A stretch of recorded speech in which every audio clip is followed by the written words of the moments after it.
We wanted to know who the guest is, huh? Well, after this break,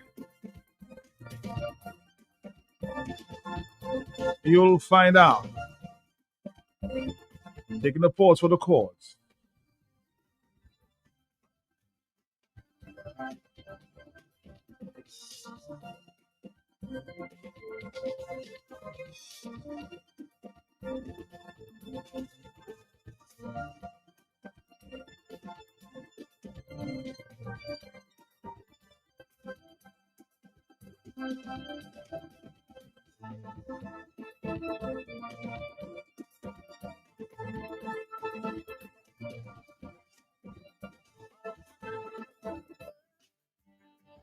This is our 15th Global View on Q show for 2026, and we continue to engage with our local, regional, and global Q family listeners and friends of Dominica. I'm Sheridan Gregoire, Mr. G. With me is my co-host, Justice Dr. Irving Andre, former Dominica UN Ambassador Crispin Gregoire, Kalinago Chief Annette Sanford, Mr. Kimani John, Attorney Joel Paris, and Mr. Patrick Hill. This is part 2 in the series on how have the Kalinago people of Dominica fared since the event of the last Carib War in 1930 to date. Here are some talking points or questions, if you like. As the Carib Act of 1978 helped to institutionalize the Kalinago Chief and Kalinago Council since Dominica attained political independence in 1978, is it still relevant after 48 years? What provisions of this Carib Act of 1978 need to be revised now in order to align with the UN Declaration on the Rights of Indigenous Peoples 20 years after this declaration, particularly in view of the alleged mining and environmental degradation now affecting their communities? Kalinago people of Dominica were not included in the negotiations for political independence. Was that an unforced error? Is there now a greater embrace of the Kalinago people and their cultural attributes by the wider Dominica population? Should the 2007 UN Declaration on the Rights of Indigenous Peoples have been more fully implemented by Dominica's government so as to deliver greater positive impacts on the lives of the Kalinago people of Dominica? The Kalinago Council is a tribal government. What should be the central government's approach to working with this local government authority that is different from a village council? What is the core legal principle that comes from the UN Declaration on the Rights of Indigenous Peoples? And what does that core principle of free, high, and informed consent mean for the Kalinago people post-2007 when the declaration was passed? So going forward, what should the Kalinago people do to advance their development aspirations after 48 years of the Kalinago Act of 1978? What has been the impact, outcomes, and deliverables of the first female Kalinago chief and her new dynamic council for the Kalinago community since taking office? I will ask the panelists to suggest what they envisage as important development aspirations for the Kalinago people from now through to 2030, when I imagine the Kalinago people will be commemorating 100 years since the presence of a British warship in the Salibay in 1930, an event I believe to be known by the Kalinago people as the last Carib War. Here's a thought. What about expanding the Kalinago territory by about 3,000 acres and creating a modern traditional architectural design and build community with integrated residences, say 5 to 10,000 residents, with agriculture, manufacturing, agribusiness, tech, knowledge industries, and tourism, etc., all get to generate foreign earnings. Visitors could conceivably pay a small fee to tour this traditional old charm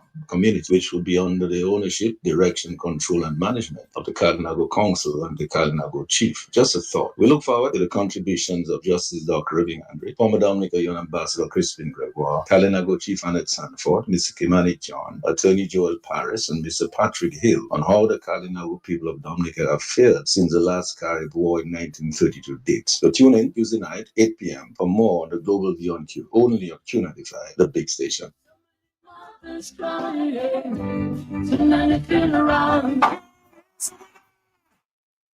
Win an unforgettable experience during the FIFA World Cup games and win with Coca-Cola. Here's how you can enter. Uncap a 591 ml Coke original taste or Coke Zero Sugar with the football label. Find the unique code under the cap. Send that code via WhatsApp to 265-5792 or scan the QR code in stores. It's that easy. One entry can make you win one of 5 flat screen smart TVs during the FIFA World Cup game or win FIFA merchandise instantly with over 1,500 prizes to be won. For more details, follow Josephine Gabriel Facebook page. Score with Coca-Cola and win.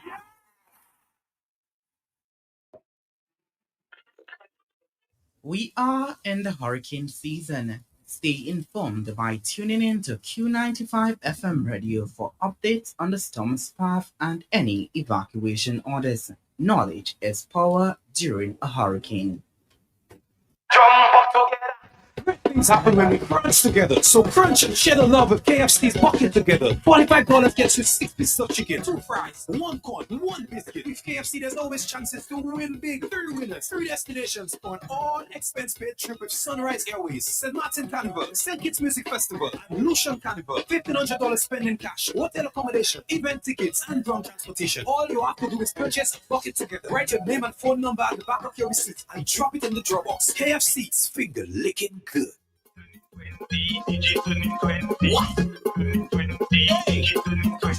Happy anniversary to Digital. 20 years with Digital.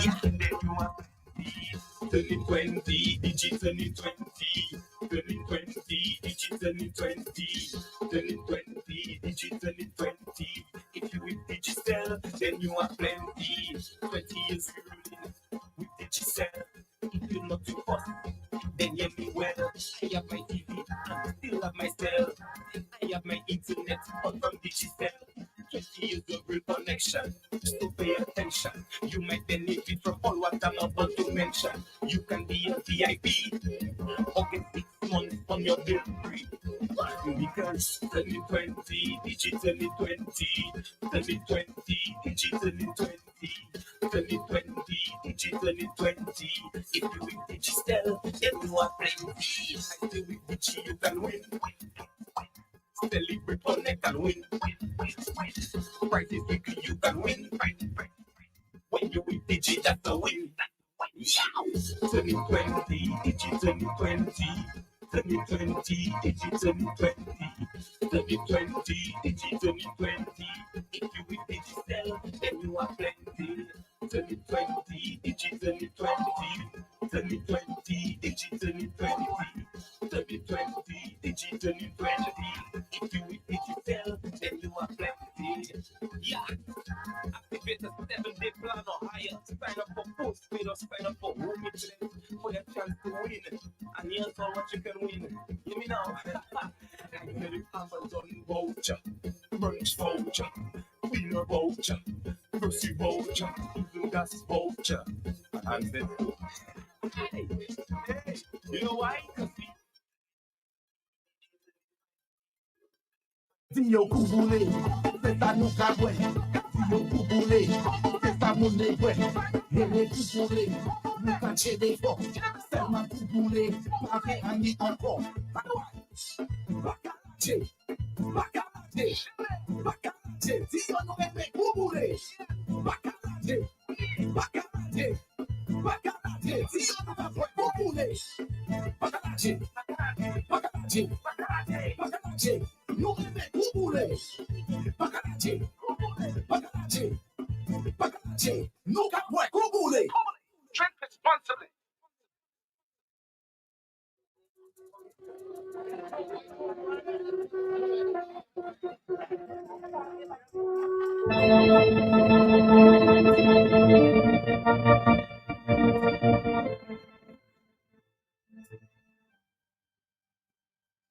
All right, Dominica. We are here finally.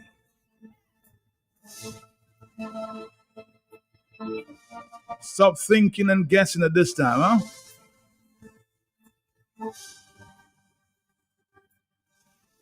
Some said it was the Prime Minister. Some said it was Mr. Gregor Nassif.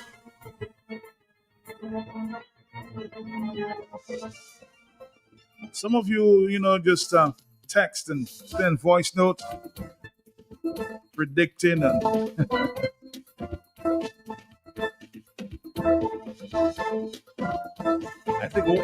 I think all the text messages I got,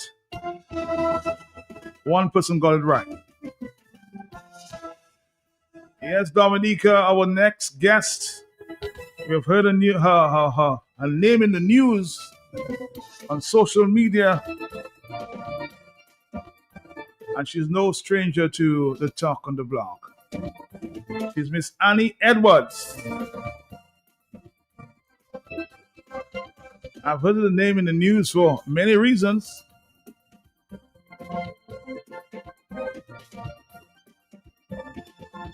And I'm sure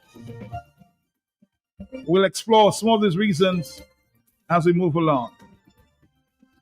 So let me say good afternoon to Miss Annie Edwards. How are you? How are you, Annie? Yes, good afternoon, Matt. And Good afternoon. to your listeners. You seem so composed. Oh, I'm doing quite good, you know. In all your life, you've heard your name mentioned so many times.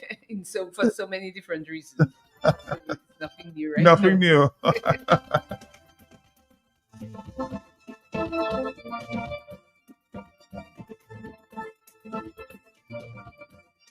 Before we get to the crux and the matter, help us understand who is Annie Edwards. Who's Annie Edwards? Okay. Annie Edwards is a very simple person, humble person from Marigot. I Right. was born in Marigot, raised there, stayed there up to primary school. Mm-hmm. At that time, we all had to come to Roseau to go to attend secondary school. Okay. So I left and came down to secondary school in Roseau. I attended the convent high school. Mm-hmm. And after that, after convent, I went on to sixth form college. Mm-hmm. And then I went back to Marigot for about 3 years to teach at St. Andrew's High School. What did you teach? English, geography, which has always been my favorite subject. Why? And Why? Geography? yeah, I just like the landscape and, Okay. rivers and Mm. everything, mountains, everything about geography. So that has always been my favorite subject, and English literature. All right. Then from there, there was a request for An opening? an ad Okay. for somebody to work at the planning department as a planning assistant, and I applied and got in there. Okay. So Now, how many years? basically, my life has been at the plan. Well, when I went there, right away they sent me to study in Jamaica for 3 years. So Okay. I didn't really stay there long, and then immediately I came back. I was appointed as a planning assistant, Mm-hmm. and for the next 30 or 31 years, I was at the planning department. I moved up from planning assistant to physical planner and to senior physical planner Mm. at the planning department. So, but one thing I have to say is that I never left my village, Marigot. You never left it. Never. And as I explain to you, you'll understand why I've never left it. Yeah. Or why I say that I've never left it. Somebody's, some people may be asking, where she come out? Oh yes, you say that. People saying that as well?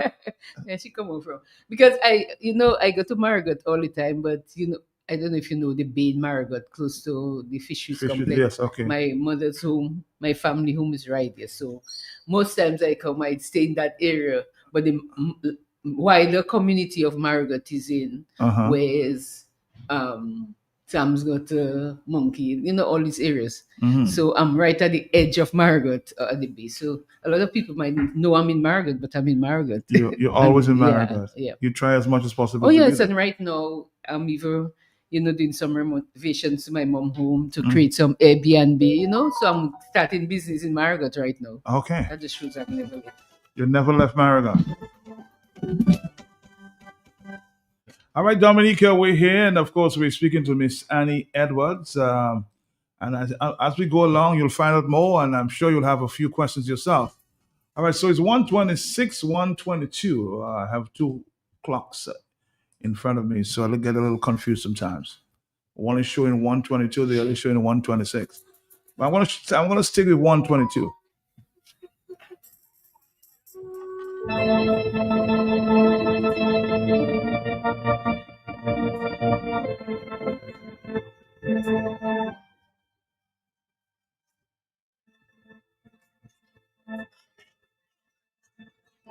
But the first thing I want to get into, because I saw a big flyer saying community meeting, our village, our voice, our future.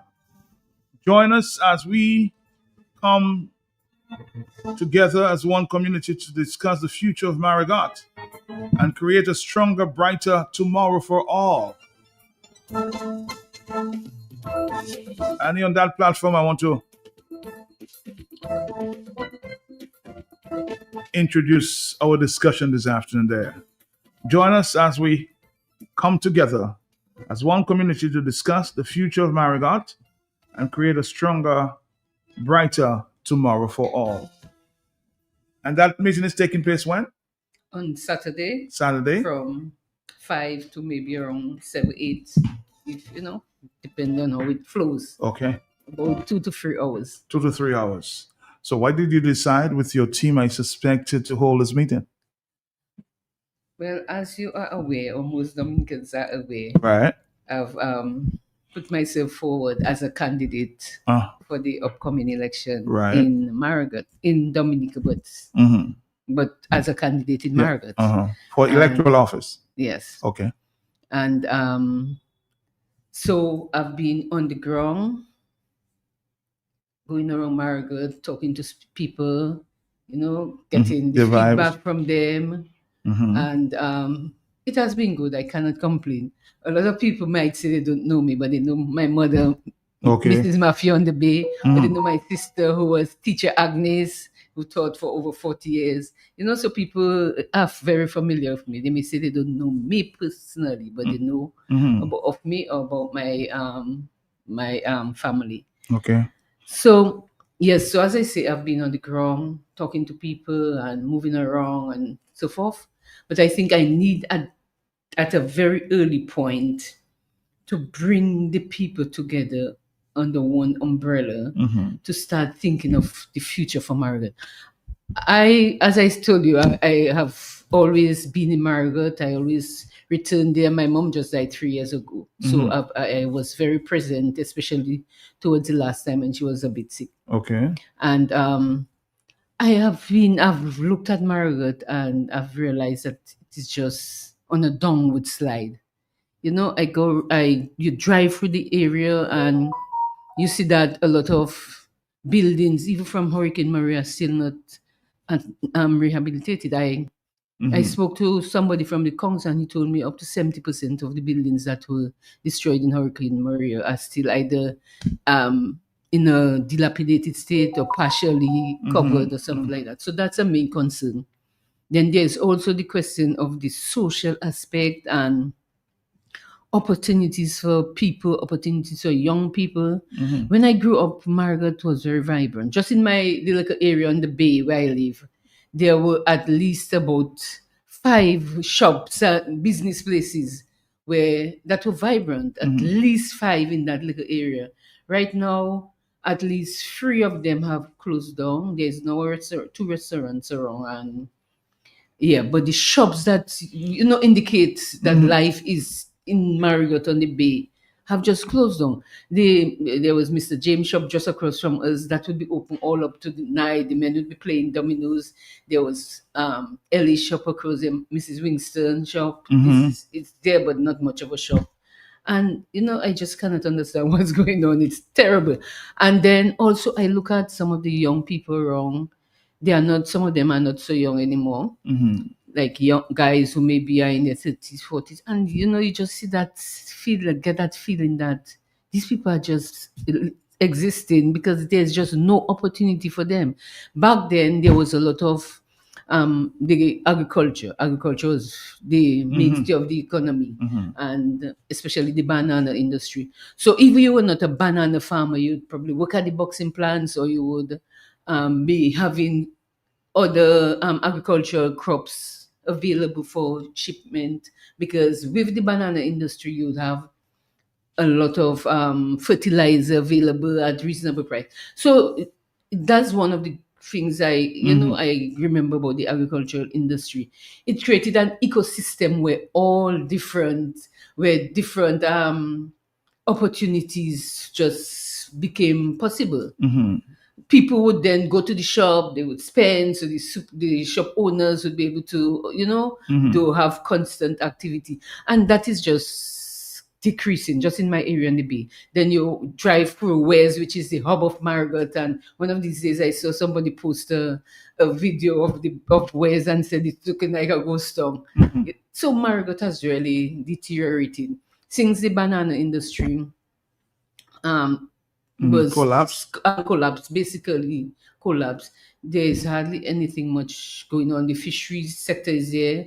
There are farmers farming, but everybody's on their own. No coordinated kind of farming where there are main crops that people produce and they can ship in bulk to other islands. The economic, so the social aspect is an issue. The economic aspect is also an issue, and this has just led to a downward slide of the community of Margot. You go through it and it's almost empty. No, some people might say, I'm just speaking off my head there, that Margot has not been given the kind of support that it needs because it has always been in opposition. Would you agree? That is it.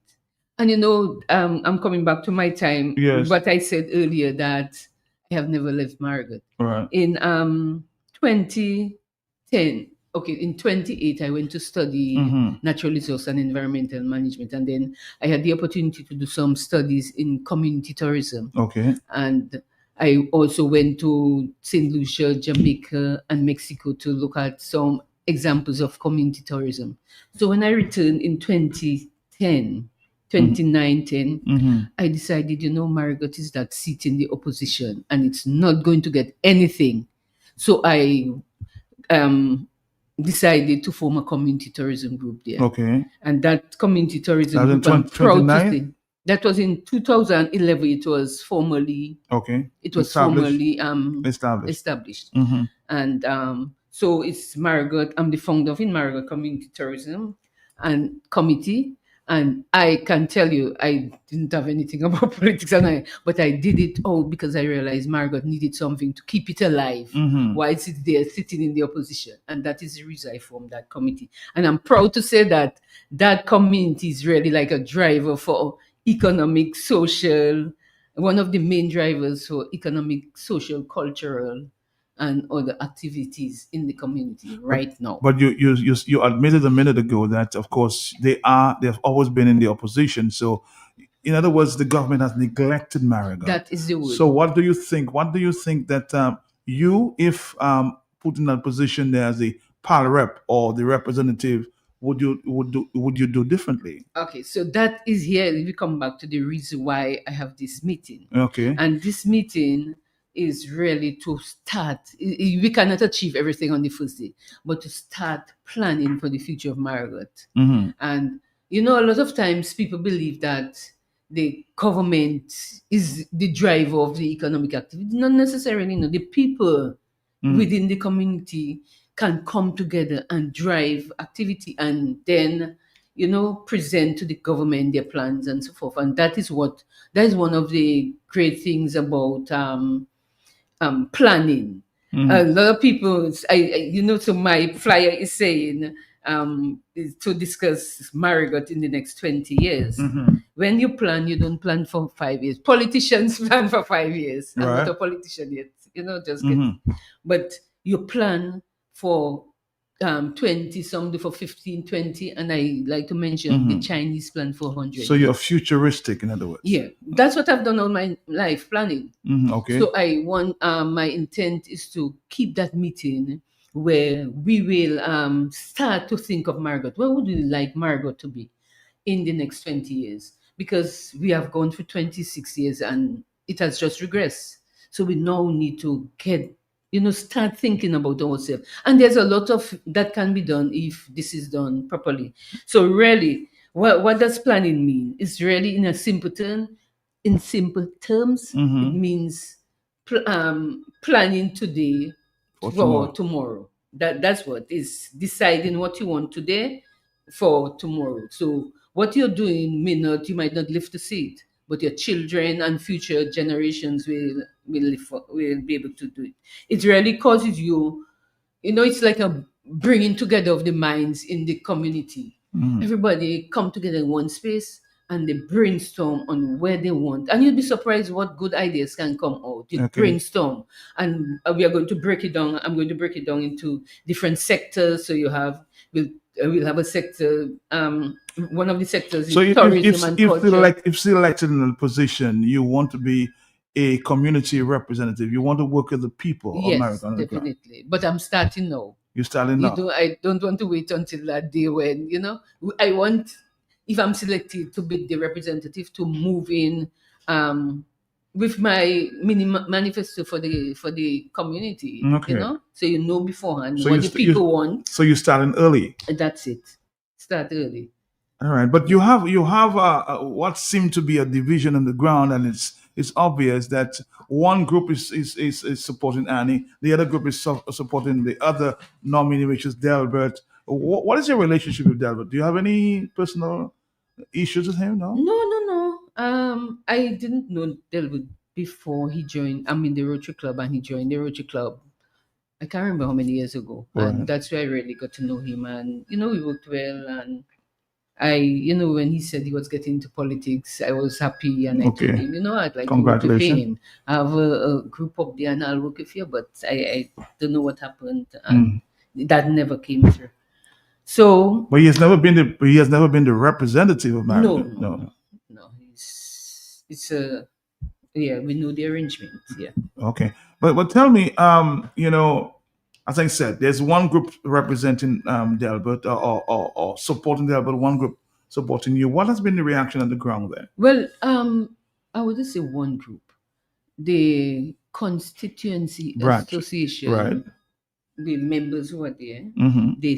I spoke to Mm-hmm. the chairman of the constituency association, also to Honorable Lennox Linton, and to Mr. James, and told them that I'm interested in being a candidate for the election. And all three of them told me that they had already selected Delbert.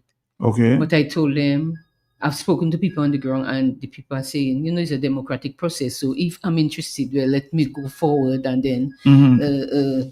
a decision will be made. Mm-hmm. So that's why I've not given up. I've forged forward.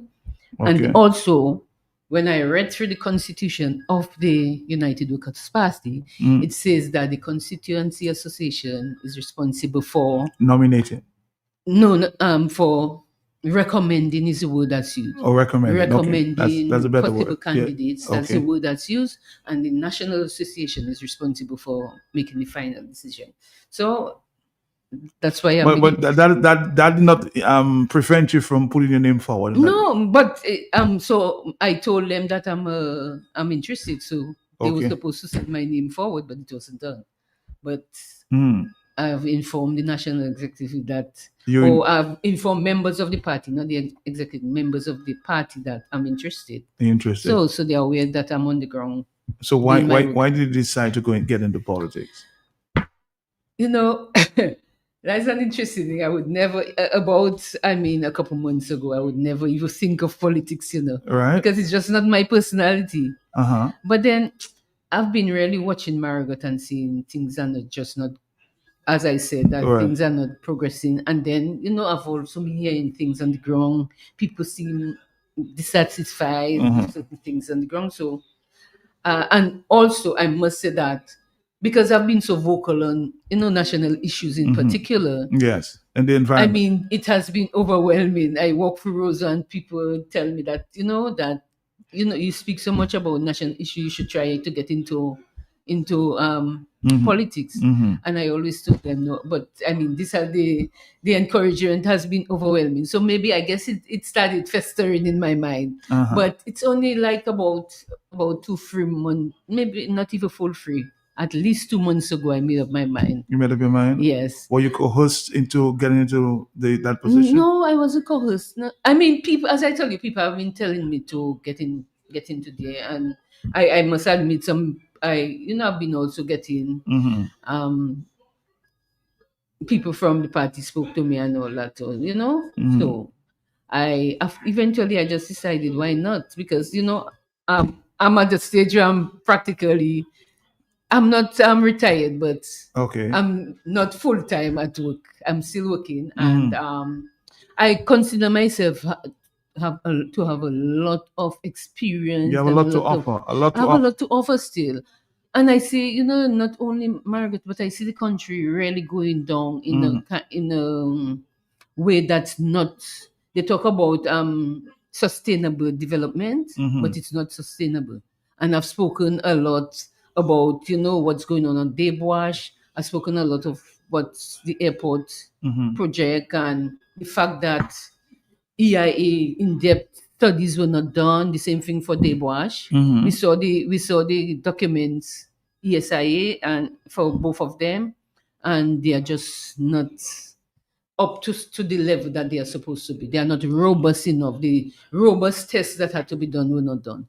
So I have a lot to offer still, and why not? And I don't know. I feel very close to Margaret because that's where I was born and that's where I grew up. And when I walk for Margaret, I feel quite at ease because I know people and people know me. I see relatives, I meet relatives and friends from long ago or more recent. Yeah, so I feel very comfortable in Margaret. Even given the fact that the Association on the Ground selected nominated Delbert for that position of the possible candidate, as you said, the national executive will make that final decision. You didn't feel one way or the other, even if they selected him over you. What is the Constitution says the process, And when I went in there, okay, I was told that the executive was saying that they had selected somebody, but the people on the ground were saying they don't know who's the person because he was never brought forward to them. So before you entered the race, you were not aware that Mr. Delbert. Well, I know his name was being called, but I also saw things happening. I knew that at some point he had said he resigned as the deputy and from what I understood, he said he couldn't work with the leader. So, so we were not too sure what was going on. And the people in the community, actually, people were saying they're not too sure what's going on. Okay. I remember traveling up on a bus one day, and that was the discussion that people were saying, boy, they don't even know who's going up for Margaret because no name was coming forward at the time. So there's a little confusion. Yeah, there was confusion. There's a lot of uncertainty. That's when you made up your mind that you're going to put your name forward. Yeah, there was a lot of uncertainty. I can tell you that. Yeah. All right. And there is, and there still is uncertainty even after the name. Well, now that I'm here, the people maybe are a little bit, are still, well, they are waiting to see. I would say they are waiting to see what will happen. When will that announcement be made? I don't know. The national executive is to meet and decide on it. But you're going forward with that meeting on Saturday? Oh yes, I'm going forward. And I just feel that I can do so much for Margaret, so much for Margaret. So why not? I mean, if I'm not selected, okay, but I have. And I would tell you that. And that there will be no animosity, no anger. There should never be any in me. In me, if you're not selected as that. Oh no. I'll go back to where. You still work for Margaret. Yeah, because as I told you, I started that community tourism group in 2011, and I could list a number of things that I have done, and I think that's a good thing. Yes. The first project that we did was. There's a beach called Sandbean Margaret, and I was able to develop a project and get funding under the UNDP small grants project to develop the trail, to put a washroom facility, and then another small building there for we really did that trail. We did it because people didn't have any washroom there, and that just made the beach so much more popular. A lot of tourists would. Started knowing it because there is no vehicular access. Well, there is something now, but people had to climb down some steep rocks and so on to get to there. So that created access to the beach. After that, I also wrote a project which was funded by the European Union funds. The government had some fund from the European Union, and from that project, I was able to assist in the construction of facility, which is there right now, the Margaret Community Tourism Facility and Melville Hall. I wrote up that project, and it's there right now. They use it; it's partially being rented, and the other section they use it for meetings and so on. Then that is the same area. They have a lot of activities during during Mayfest? Mayfest, Okay. or there's also there are a lot of other activities that actually take place there. Mhm. Like there's a Mayfest fun day activities where they do a lot of sporting activities on the beach and in the area. There's also an aquatic club. They train young people to swim. Mhm. And that group also collaborates with the village council and other groups in the community. So for instance, the project was written up in collaboration with the Sunrise Sports Club Mhm. to upgrade the sports facility at the primary school. So lighting and stands and everything have been built there from the same Marigot Community Tourism. And then there's what we call the Independence Day lunch, where they recognize elders in the community. And that alone shows you there's also a CMUS project where funding was received to develop the CMUS industry in Marigot. So the planting of the CMUS and the processing of CMUS into different drinks and so on, that's a big thing in Marigot also. Okay. So that I started off the project, the committee in 2011, and then I kind of took a back seat after a while, maybe about 5 years, and they just ran with it. So I'm back on the committee. I joined again maybe 2 years ago. Okay. I'm on the executive, and it's just amazing how that group has just mushroomed into so many different areas. And it's really that is the heartbeat of Marigot. They organize all kind of activities. There's also a bonfire that's done it's not as common as it used to be, but it used to be done every month. So my interest, that all this just shows I have my interest in Marigot. You've been involved. Yeah, I've been involved. I've never left my community. So I feel that so right now, nobody can say right now where did she come from, because you've been there. maybe they didn't know who was behind that. Okay. For instance, the area where the land is, I negotiated the lease with the government. It was an area with some derelict vehicles. I negotiated the lease, so they have a nice big property, partially fenced. And so you're working silently. Yeah, that's me. That's it. You said it right. I'm a behind the scenes person. I'm not normally the upfront person. Like, I'm in a number of organizations. I do a lot of work, and you wouldn't know I'm the one doing it, because I'm normally a behind the scenes person. But this time you decided to come forward. Because right now I think there's so much. I have the ability to do a lot.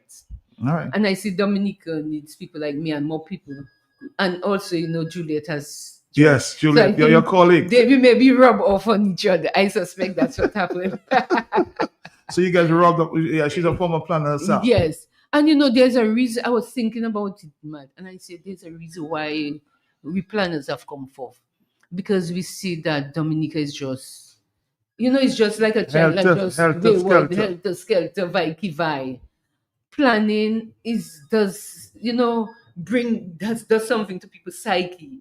A lot of people, they travel to America and they see beautiful developments, and they think it's just vai it happened. I mean, we have a few development here, but people sometimes break it. But it's planning and sticking to the plans that has caused these developments to be, to look the way they look. And in America, when you live in this development, you cannot even change the color of the paint, you know that? Yeah. If you live in a house, you have to use that same color of the house. So it looks unique. Every time you repaint. Yeah. And that's how it is this, consciousness of planning and sticking to plans that is the difference between a developed country and a developing country, where they have the category they call us developed, lesser developed countries and more developed, whatever you want to say. It is proper planning that divides countries in that way. You have the plan and you stick to your plan, and whatever the circumstances, whether governments change, the plan continues.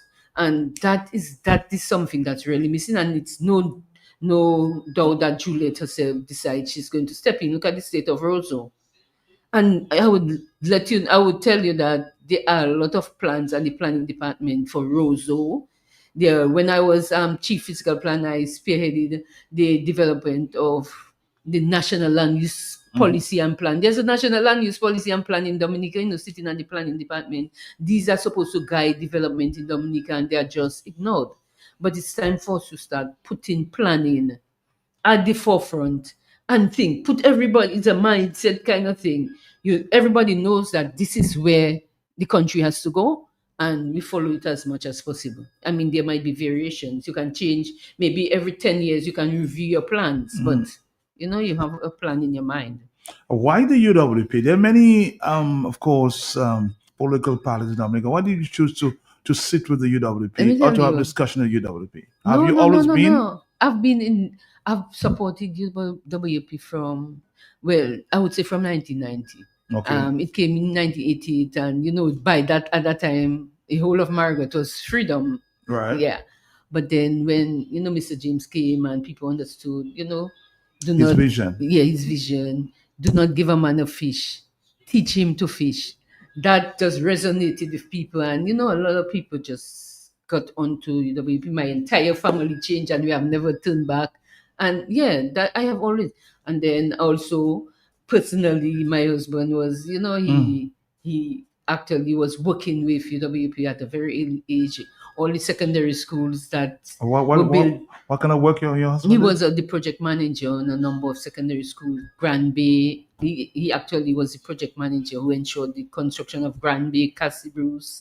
They renovated the one at Portsmouth, and he also was responsible for St. Andrews High School.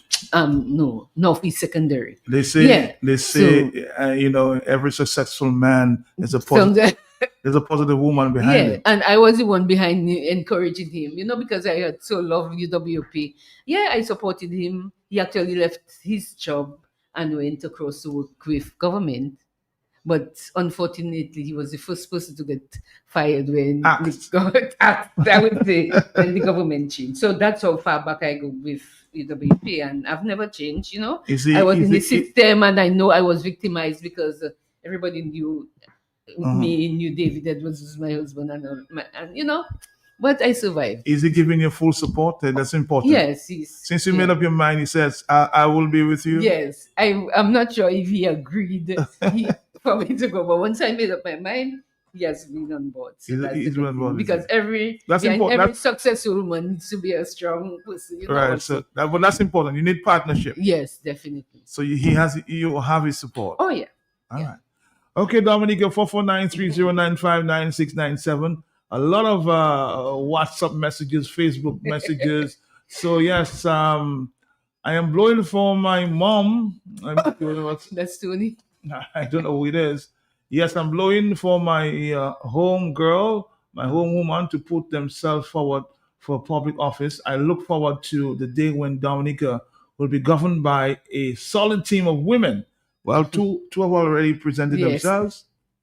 Two planners are making we need to put some direction. And I actually met one of the ladies there in Roseau, Miss Schillenfeld. She said, "Matt, boy, they're afraid." So imagine she just started and she just started. Yes. But they're afraid. Yeah, I met women are serious. With a joke. I met her a couple of days ago. Hello, talk to me on the telephone. Yes, we're taking some phone calls at this time. Yes, please. Yes, good afternoon, Matt. Good afternoon to you, yes.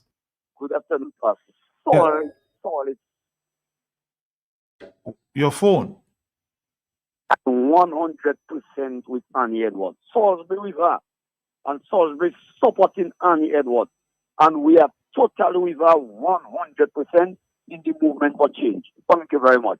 Thank you very much. Again, 449-3095, 449-3096, 449. All I just wanted you to do is you can make your comments, but please be respectful of my guest this afternoon. Hello, talk to me, yes? And good afternoon. Good afternoon to you, yes. Good afternoon, Annie. I don't know Annie Edwards, but I want to ask a question. What is Mr. David Edwards to you? A husband. Oh, I didn't want to make sure. It was, Well, that's Mr. Edwards. I work with him. Very brilliant, very efficient. I love him, right? But what I want to ask Annie, Mrs. Edwards, she said something about when she told the constituency association that she was interested. She said they have sent her name. That's what she said? Yes. Yes, I'm just trying for my own knowledge and information. But if you have two candidates, you all are both from Marigot. I'm just asking, you all are both from Marigot. You all are born in your family there, and you have two candidates. Nothing wrong with that. Would it be in order? Because I heard some over the radio they recommended one and so what he had and so on. But wouldn't it be in order if they had sent both names? You and Delbo say both names, knowing that they're not the ones that make the final decision.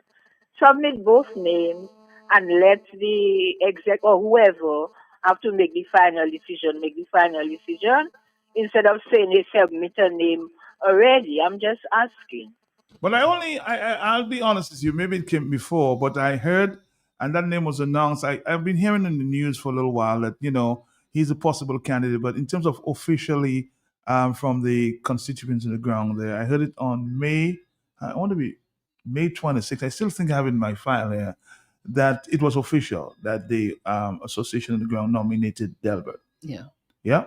At that But time. that time, I But was but, but on the you're, ground you're, too. you're on the ground as well. Yeah. You're on the ground. Hello, 449-309-59697. And she has basically said if the national executive chooses Delbert, she has no problems. Hello, talk to me. Or it's a democratic process. Let the people decide. Are you there, caller? Yes. Yes. Yeah. Yes. Hello. Okay, yeah, good afternoon. Good afternoon to you. Yes. Cousin Annie. And me, I'm one that can attest you always in Margot. You never give up Margot. And your husband, Mr. David Edwards, this strict man, you maybe know who talking about. I will call my name. He's my partner. He was a very strict teacher, but I love him for that. And he sound positive. I have no doubt about it. Your mother is my big cousin.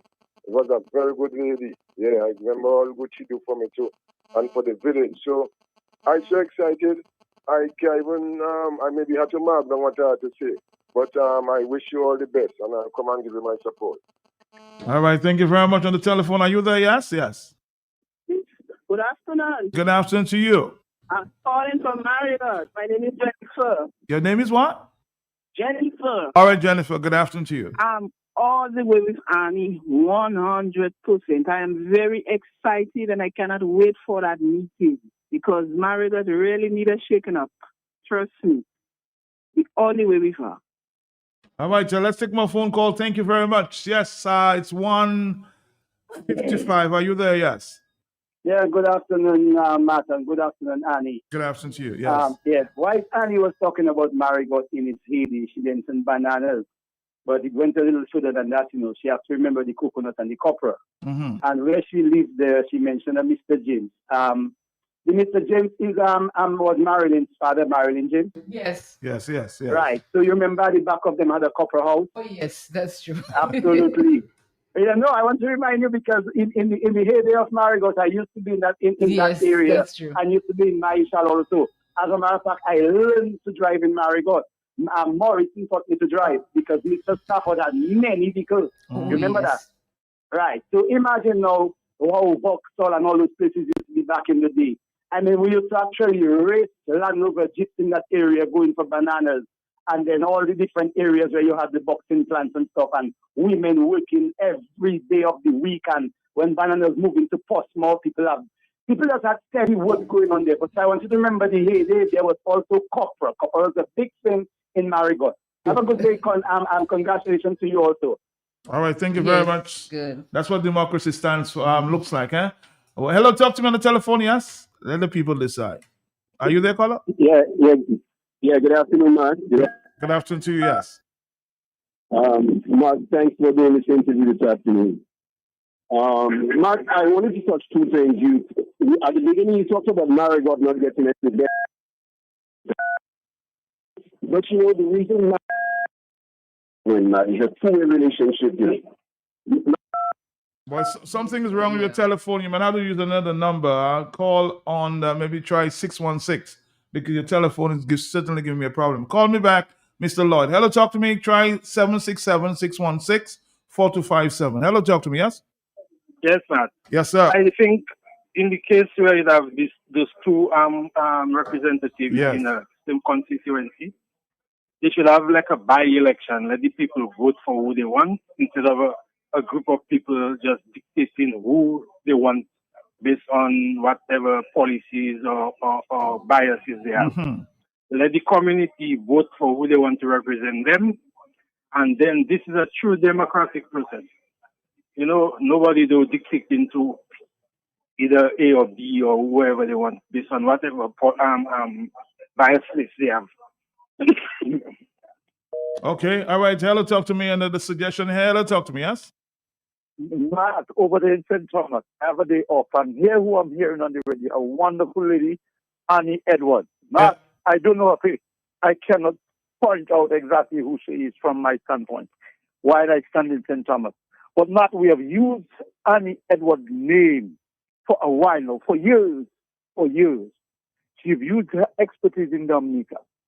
And Matt, this is the opportune time to have a wonderful person like that with experience, with good working habits, etiquette, Matt.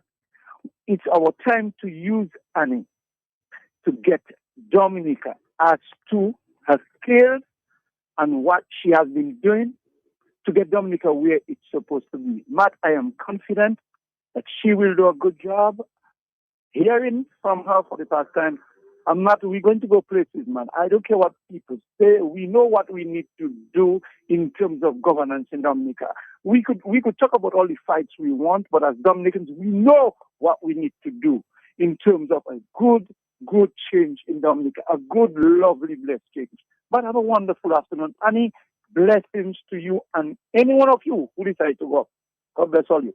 God bless you. God bless you too. Mike Wallace says Mrs. Edwards is a great candidate and I wish her well. 449-3095-9697. These are the numbers you could call. 449. The national executives would be crazy and go with Miss Edwards. She has publicly expressed her interest in representing Marigot on the UW ticket. She is brilliant. Let me read that again. Would be crazy not to go with Mrs. Edwards. She's publicly expressed her interest in representing Marigot on the UW ticket. She is a brilliant and the people love her. 449-3095-9697. Hello, talk to me. Yes.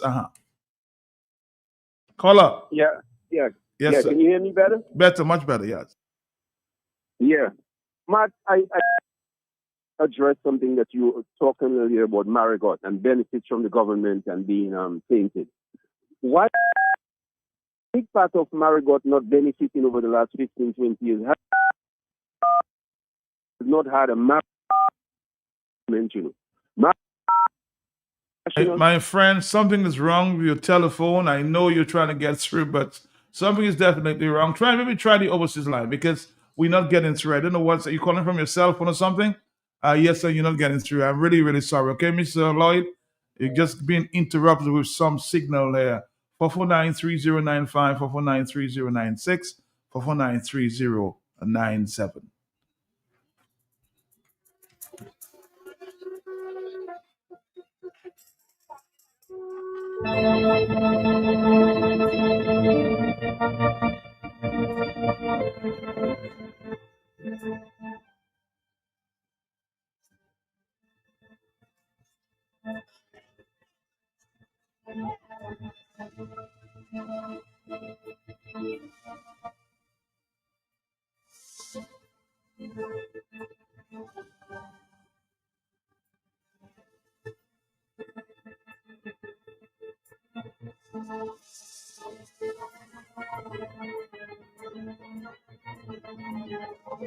Let's see if I can read this text here.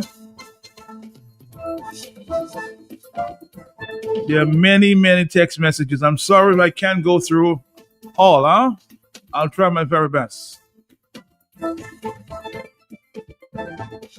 Matt, tell Annie us you're a great model in this community of Marigot.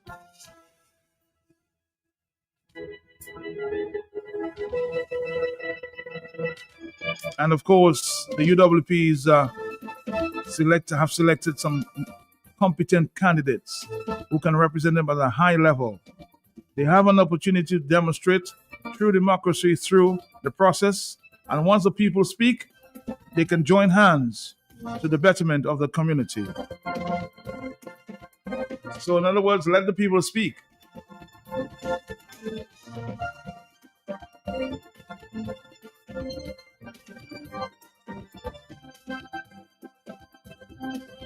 Tell Annie Miss Fortune is listening, okay? is that your in your neighborhood? No, but she's my good Your friend. work pal. You were in the service From together. Syria. All right, thank you.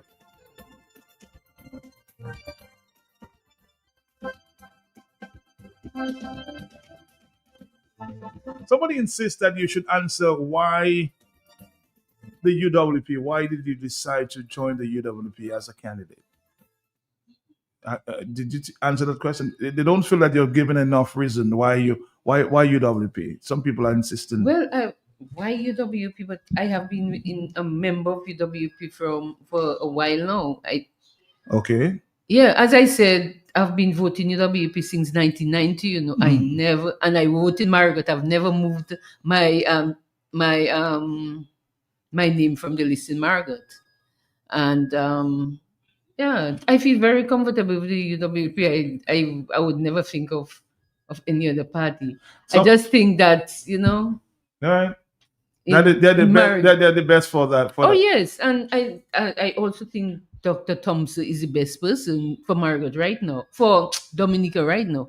I mean, you just think, if you are sick, you go to a doctor. If the country is sick, it needs an economist. You Mhm. know, I mean, nobody's perfect. I just think he needs a good team around him, and I see Dominica taking off under him. I have no problem working with Dr. Thompson. All right. And the other good thing, it's also important Mhm. to understand how the economy works, you know? Mhm. If you, like me, I worked at planning, and I understand budgeting, and I understand planning, and understand how you have to get your information. You have to argue to get your information in the budget for it to go through. So it's good to understand how the system works, the systems of government and governance and so on work.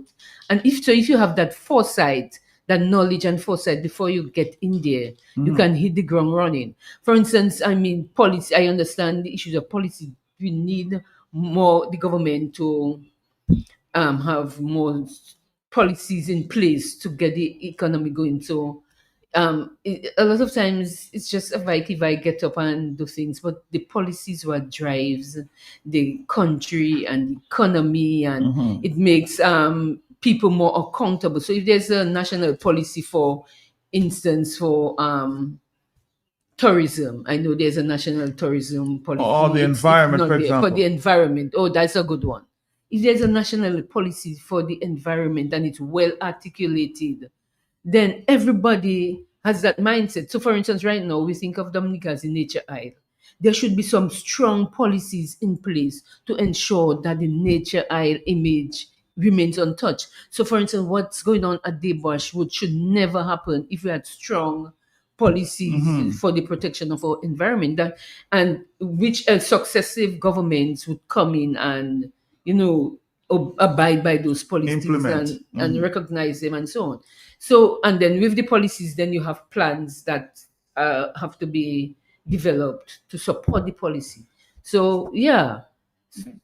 So it's good, yes. So I was saying it's really good if you have a knowledge of government, how governments work and governance before you go in, Mhm. so you can hit the ground running even faster. All right. Yeah. Somebody says she sounds like change. Give me a little dice at this time. Okay, I heard you. I heard you.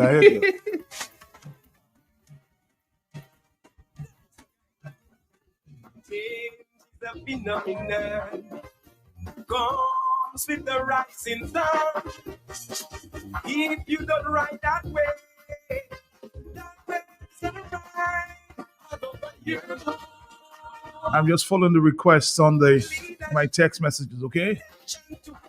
It's fundamental principle is only the truth that always remains unchanged.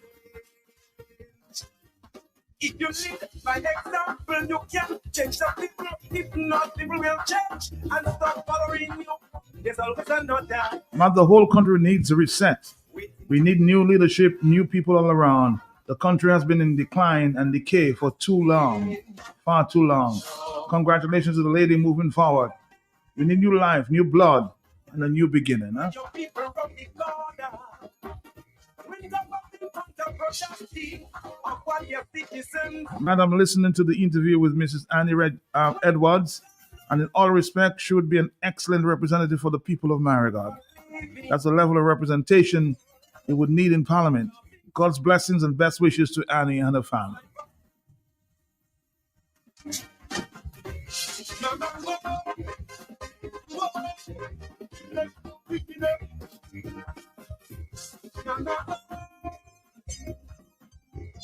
But this is where UWP implements a turnoff, a runoff. Here's an opportunity for the UWP to make changes to their constituency, party constituency, or constitution that will aid the entire country and democracy. In other words, let the people decide. Who can stand in its way? What one seems impossible. But I will even send the money for her to run independent if she is an independent candidate. We need a breath of fresh air in Marigot. And losing hope. People from all sides begging for a better life. They come out of darkness, there comes a light, a consciousness where people could know unite. Well, there's been all positives thus far, Annie. Yes, I must say thank you to the supporters out there. You know, it's You feel a new territory for me, and you feel encouraged. Yes, definitely. All right. I just want to, somebody send a note, tell me to don't forget Concord. And I've not forgotten Concord, because Concord, what I plan to do is have a meeting in Concord, because Concord has a lot of issues, and I see Concord as a place which has a lot of potential. And Concord will have its own meeting soon, All right. after this one. And one of the things I'm so very disheartened about is what's going on Debrush, because the river, Pegwa River, is the life of Concord, and now they have practically taken it away. I understand that. And I you- don't know you- if it's you- true, but and- I understand that they have approved the quarry, I've heard that myself. Yeah.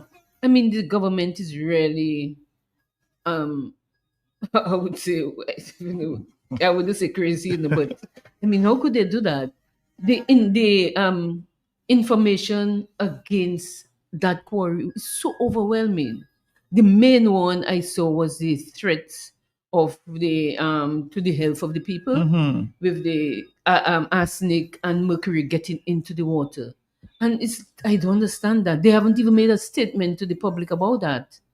Remember, this thing, arsenic causes cancer. The other one affects your kidney, mercury affects kidneys, and so on.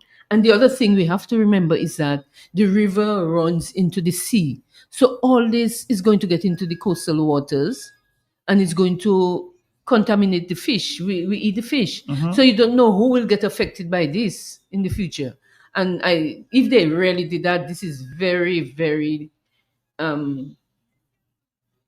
unbelievable. And I mean, how could the board sit and approve something like that? Right now, but they're not getting no justice. Let's continue to take some phone calls. Are you here? Good afternoon to you. Yes. Yes. Congrats, Annie Marigot is behind you. Stand firm. All right, Marigot, we're behind you. Stand firm. Hello, talk to me. Yes. Good afternoon, Matt. Good afternoon to you, sir. Yes, and let me say special good afternoon to your guests. Good And afternoon. Yes, Matt, I must say, as an old stalwart of the party, I welcome Miss Edwards with open arms.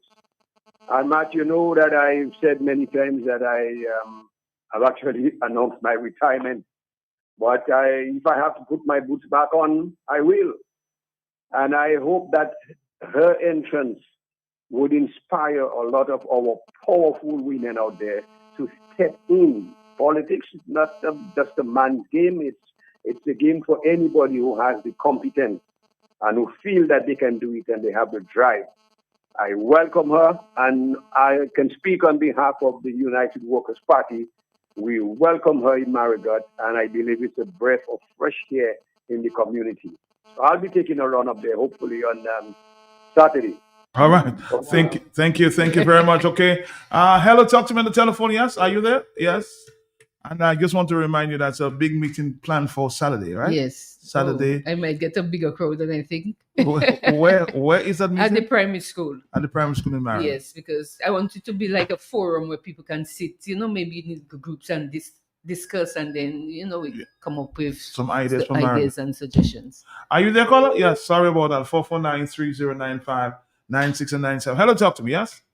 What's up, my brother? What's up? How you doing? How you doing? Yes. Well, I just listening, cool and connected, and I want to tell Lennox Clinton, wherever you be, put back your boots on, Lennox. Let me hear your voice. Now is the time. You understand? Let us forget all the differences and let us support the lady. I mean, I don't know the lady, but I am listening to the lady, and she's not saying and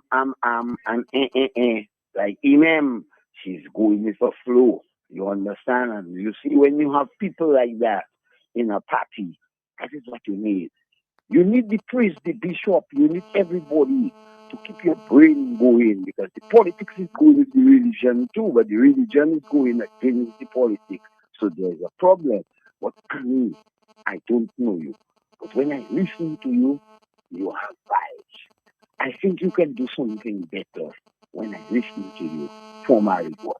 I'm not from Marigot, but Marigot have been suffering. You understand? 3 times I've been visited. You must try a fresh leg. You must try a fresh leg. Because if you have a football team or a basketball team, and you go overseas to 3 different places, and you get defeated 3 times, you're representing Dominica. But you have to change the players. Now the people know. Once the people are supporting the players, which is the team must win. So if Marigot rises, and that is what is going to happen. Mr. Skerritt, in closing, Mr. Skerritt, please let us have a family reunion meeting in the Windsor Park, in the gardens, wherever you decide to have it, where the people can ask you 1, 2 questions before the election. Let us go, Mr. Skerritt. Bye-bye. Wake him up. All right, caller, thank you very much. Now, she's my former colleague in the government. I endorse her, and I'm confident, based on my professional interaction with her in the past, give her my name and message to build that confidence. Well, you have not submitted your name, but I'll give it to her as soon as you give it. I have been there, done that. Although my candidacy was a little late, just a few weeks to present myself, she's fortunate to present herself early. So your colleague is saying hi and hello. Send me your name. No, she's just sent me a text. I don't know. She's not presented her name just yet, but as soon as she does, I will let you know who she is. But she says you're a former professional colleague, and of course you have interacted with her professionally, and she is behind you fully. Hello, talk to me on the telephone. Yes, hello. Yes, caller. Hello. Hello. Yes, sir. I give Annie Edwards my full support. Okay. All right. Thank you very much. Yes, hello. Talk to me on the telephone. Yes. Yeah, good afternoon, Annie. Good afternoon. Good afternoon. I have one question for Annie. If you were to be offered the leadership of the party that you are part of, what would you accept it? I just want a yes or a no for me to make my decision. I always, as I said, I'm a behind the scenes person, and I believe what the saying says: "Uneasy lies the head that wears the crown." So, as bad as it is, as a parliamentary representative, the head of a party is 1,000 times worse. I was the one that put it in the taller. And you said you're willing to work with that leader. Oh yes, yeah. I'm a person who work with people. I mean, at the planning department, that was one of my strengths, working with my staff, and and also with the public. Mhm. Imagine I've left planning so long, and people still ask me if I'm still at the planning department. My strength is working with people. All right, hello, talk to me. Yes, some people. Yes. Caller. 449-3095-96 and 97. Dominica, we're here with Annie Edwards, a potential candidate. Of course, the selection process has not taken place, but she's put herself forward to represent the people of America.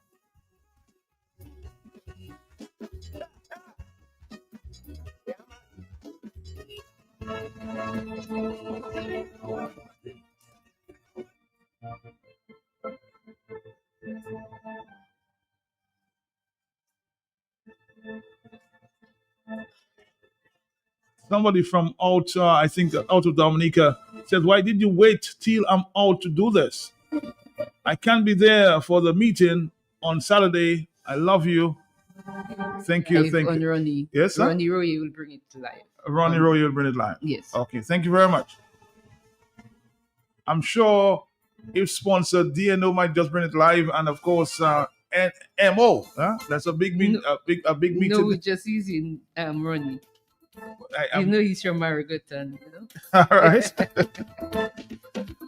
And he standing with the people, boy. Yes.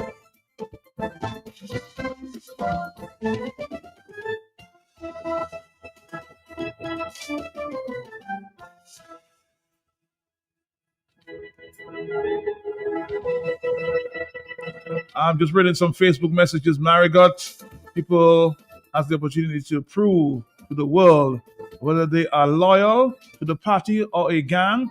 I would go with the party. But ask Annie if any of the past executive members were invited to the meeting. This was a question to you. I'm still sending out invitations. Yesterday I started to send out, you know, you got yours yesterday. So Yes. I have some more to send out, yeah. And everybody's invited? Yes, everybody. From national to Okay, so yeah, everybody's invited to the meeting. Okay, thank you.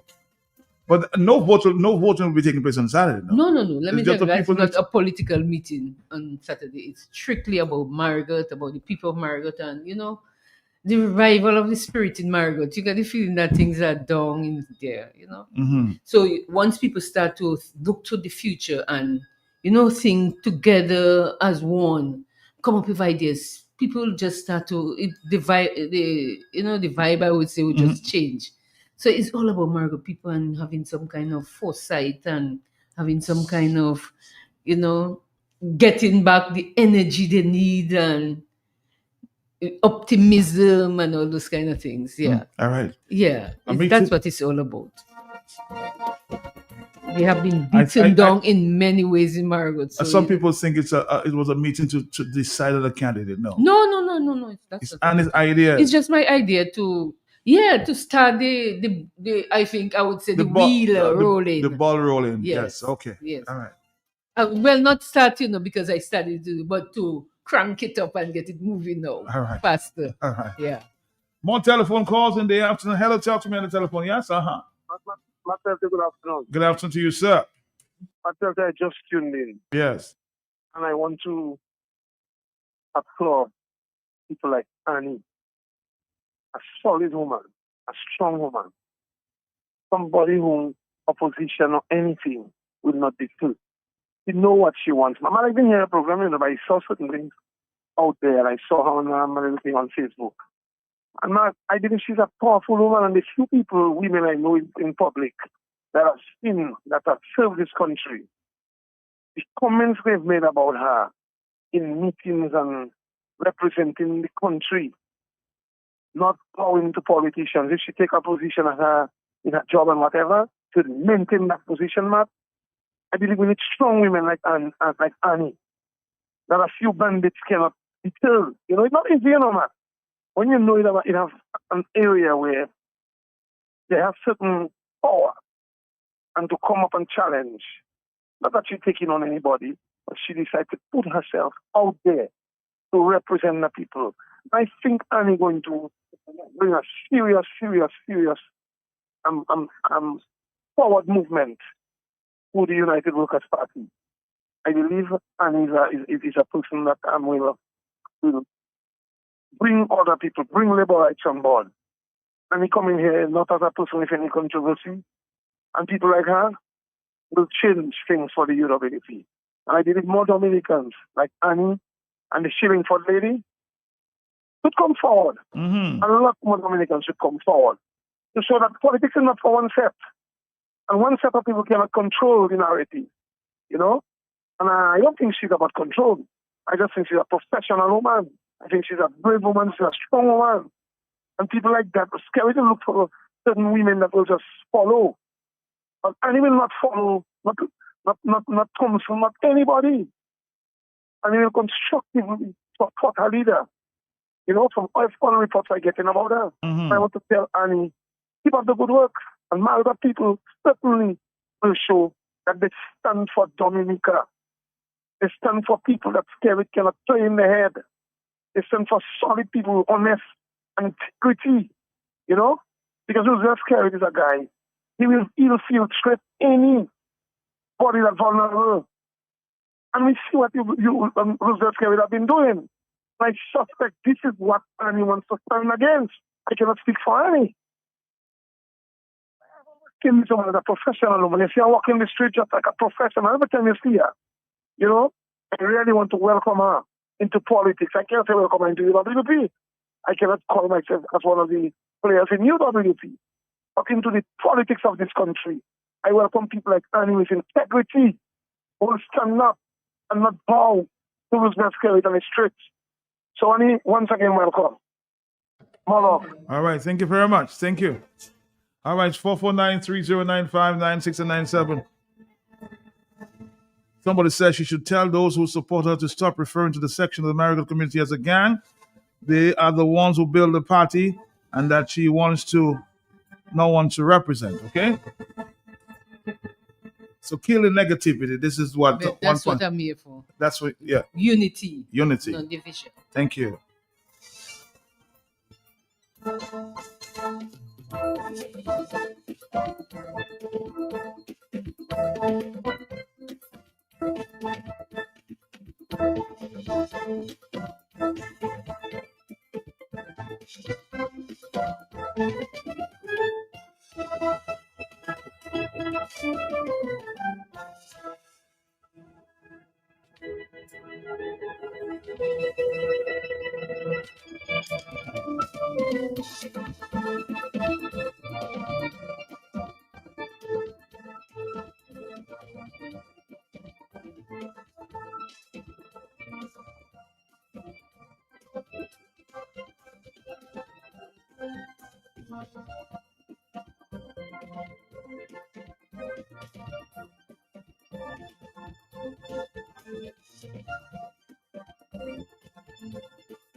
But the telephones have not stopped ringing, huh?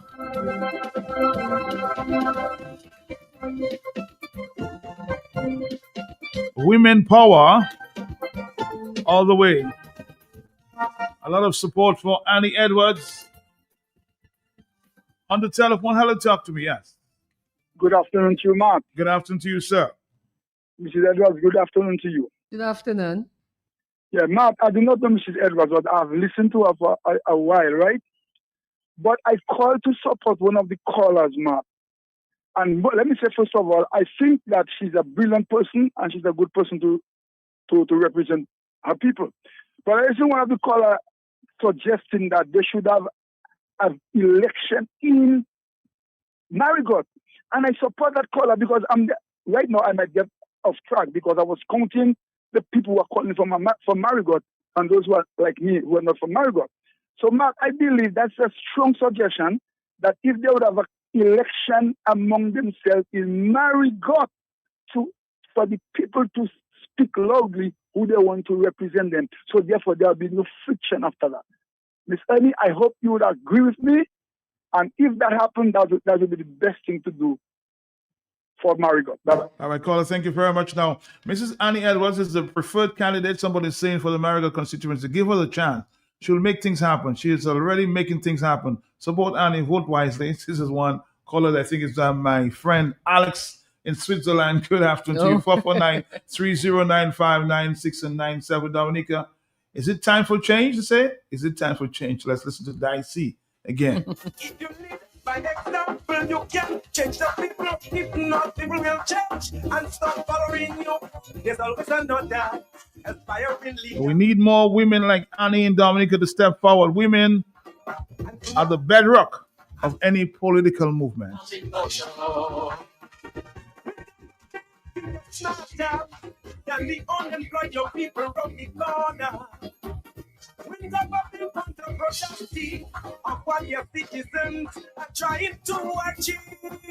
When one is in and the other judges repping up and leaving. Whoa, it's nothing strange. It's like us. We'll be right back, Dominica. We'll be right back.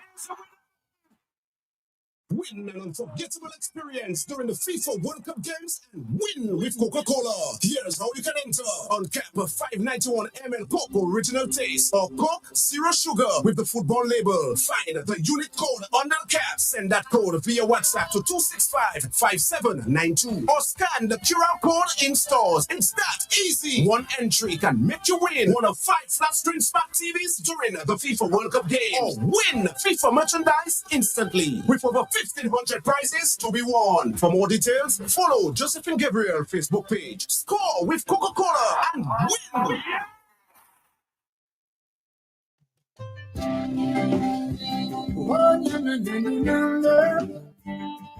This is our 15th Global View on Q show for 2026, and we continue to engage with our local, regional, and global Q family listeners and friends of Dominica. I'm Sheridan Gregoire, Mr. G. With me is my co-host, Justice Dr. Irving Andre, former Dominica UN Ambassador Crispin Gregoire, Kalinago Chief Annette Sanford, Mr. Kimani John, Attorney Joel Paris, and Mr. Patrick Hill. This is part 2 in the series on how have the Kalinago people of Dominica fared since the event of the last Carib War in 1930 to date. Here are some talking points or questions, if you like. As the Carib Act of 1978 helped to institutionalize the Kalinago Chief and Kalinago Council since Dominica attained political independence in 1978, is it still relevant after 48 years? What provisions of this Carib Act of 1978 need to be revised now in order to align with the UN Declaration on the Rights of Indigenous Peoples 20 years after this declaration, particularly in view of the alleged mining and environmental degradation now affecting their communities? Kalinago people of Dominica were not included in the negotiations for political independence. Was that an unforced error? Is there now a greater embrace of the Kalinago people and their cultural attributes by the wider Dominica population? Should the 2007 UN Declaration on the Rights of Indigenous Peoples have been more fully implemented by Dominica's government so as to deliver greater positive impacts on the lives of the Kalinago people of Dominica? The Kalinago Council is a tribal government. What should be the central government's approach to working with this local government authority that is different from a village council? What is the core legal principle that comes from the UN Declaration on the Rights of Indigenous Peoples? And what does that core principle of free, high, and informed consent mean for the Kalinago people post-2007 when the declaration was passed? So going forward, what should the Kalinago people do to advance their development aspirations after 48 years of the Kalinago Act of 1978? What has been the impact, outcomes, and deliverables of the first female Kalinago chief and her new dynamic council for the Kalinago community since taking office? I will ask the panelists to suggest what they envisage as important development aspirations for the Kalinago people from now through to 2030, when I imagine the Kalinago people will be commemorating 100 years since the presence of a British warship in the Salibay in 1930, an event I believe to be known by the Kalinago people as the last Carib War. Here's a thought. What about expanding the Kalinago territory by about 3,000 acres and creating a modern traditional architectural design and build community of integrated residences, say 5 to 10,000 residents, with agriculture, manufacturing, agribusiness, tech, knowledge industries, and tourism, etc., all get to generate foreign earnings. Visitors could conceivably pay a small fee to tour this traditional old world charm community, which would be under the ownership, direction, control, and management of the Kalinago Council and the Kalinago Chief. Just a thought. We look forward to the contributions of Justice Dr. Irving Andre, former Dominica UN Ambassador Crispin Gregoire, Kalinago Chief Annette Sanford, Mr. Kimani John, Attorney Joel Paris, and Mr. Patrick Hill on how the Kalinago people of Dominica have fared since the last Carib War in 1932 date. So tune in Tuesday night, 8 p.m. for more on the Global View on Q, only on Q95, the big station.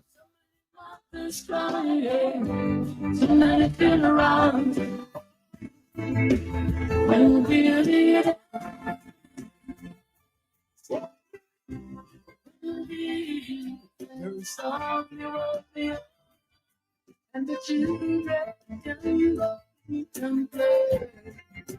I want to see. Fuel your farm with premium animal feeds at Blue Box. We're excited to announce a major expansion to our lineup. Blue Box Farm and Garden Center is now your go-to supplier for high-quality animal feed. From poultry to livestock, we provide the specialized nutrition your animal needs to thrive. Our feed portfolio includes poultry solutions, swine care, small pet and livestock. Visit Blue Box in Roseau on the corner of Hanover Street and Deary Lane, or Blue Box Goodwill, 66 Federation Drive, Goodwill. Let's bloom together. All right, Dominica, we're back. It's already 2:34 in the afternoon. Time moving so quickly. Let's take a few voice notes. And yes, they're coming in there very fast. Let's do this. Hi, Matt. Good afternoon to you. Good afternoon, Annie. Annie, I'm so excited just hearing you in studio, hearing that interview. I'm just excited like all the other people on social media everywhere. People are messaging. People are just, they're tipping their hats off to you. This is what we need. We need positive energy. We need an inspiring voice, something to bridge all of the high level testosterones. My God, Annie, you were the best thing today. You bring a certain amount of joy. You bring a certain amount of passion. And that is what we need. Matt, I don't just only support Annie because she has a blueprint printed in Marigot, This woman is a woman who was not in government, and she could do so much for Marigot as a private citizen. So just think if she's given the opportunity to represent Marigot on a government level, whether she's in office or not, she knows how to source funds, Matt, to help develop her community. Those are the kind of people we want, people who believe in community service, people who have given back to the communities. You don't have to push her for her to give. Marigot has benefited. That is what you call community service, civic-minded people. And people like Annie generally do well in politics. Matt, you will realize that Annie Edwards is the only voice I have heard from Marigot on the Debwash issue. And a serious issue like that, Matt. Mm-hmm. This is the woman who spoke for the Concord community and how the Concord community is affected, Matt. She spoke about that mining in Debwash. She stood so many times in Debwash. Where are all the others, the government elected persons? Where is Delbert Paris, Senator Delbert Paris on the Debwash issue? Where is Senator Reid on the Debwash issue? At least I heard Tony, the parliamentary representative, who said that he supports the mining of Debwash, as well as the poisoning. Technically, he said he supports the poisoning of the Concord people. But I have not heard the others on such an issue affecting the Concord people. So if you ask me, who is looking out for the interest of the Concord people, I would say it's Annie Edwards.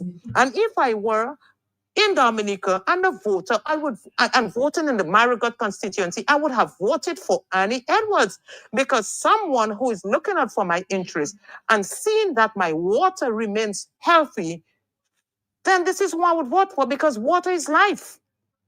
And Annie, thank you so much as a woman putting yourself forward.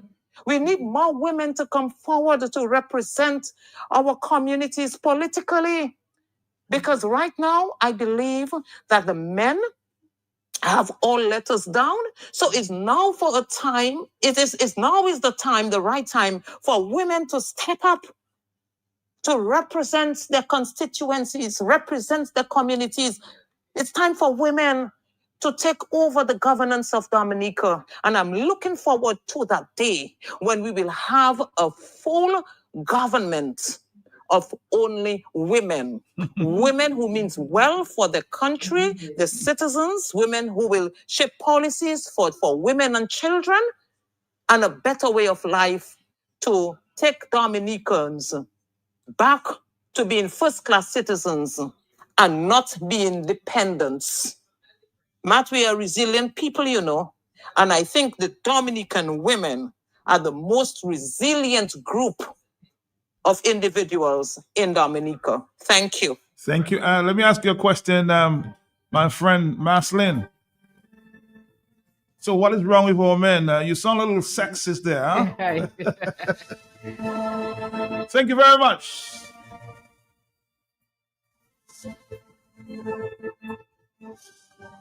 Are you suggesting our men don't have balls, huh? All right, Dominica, we have a few more calls. We're going to do this and come back.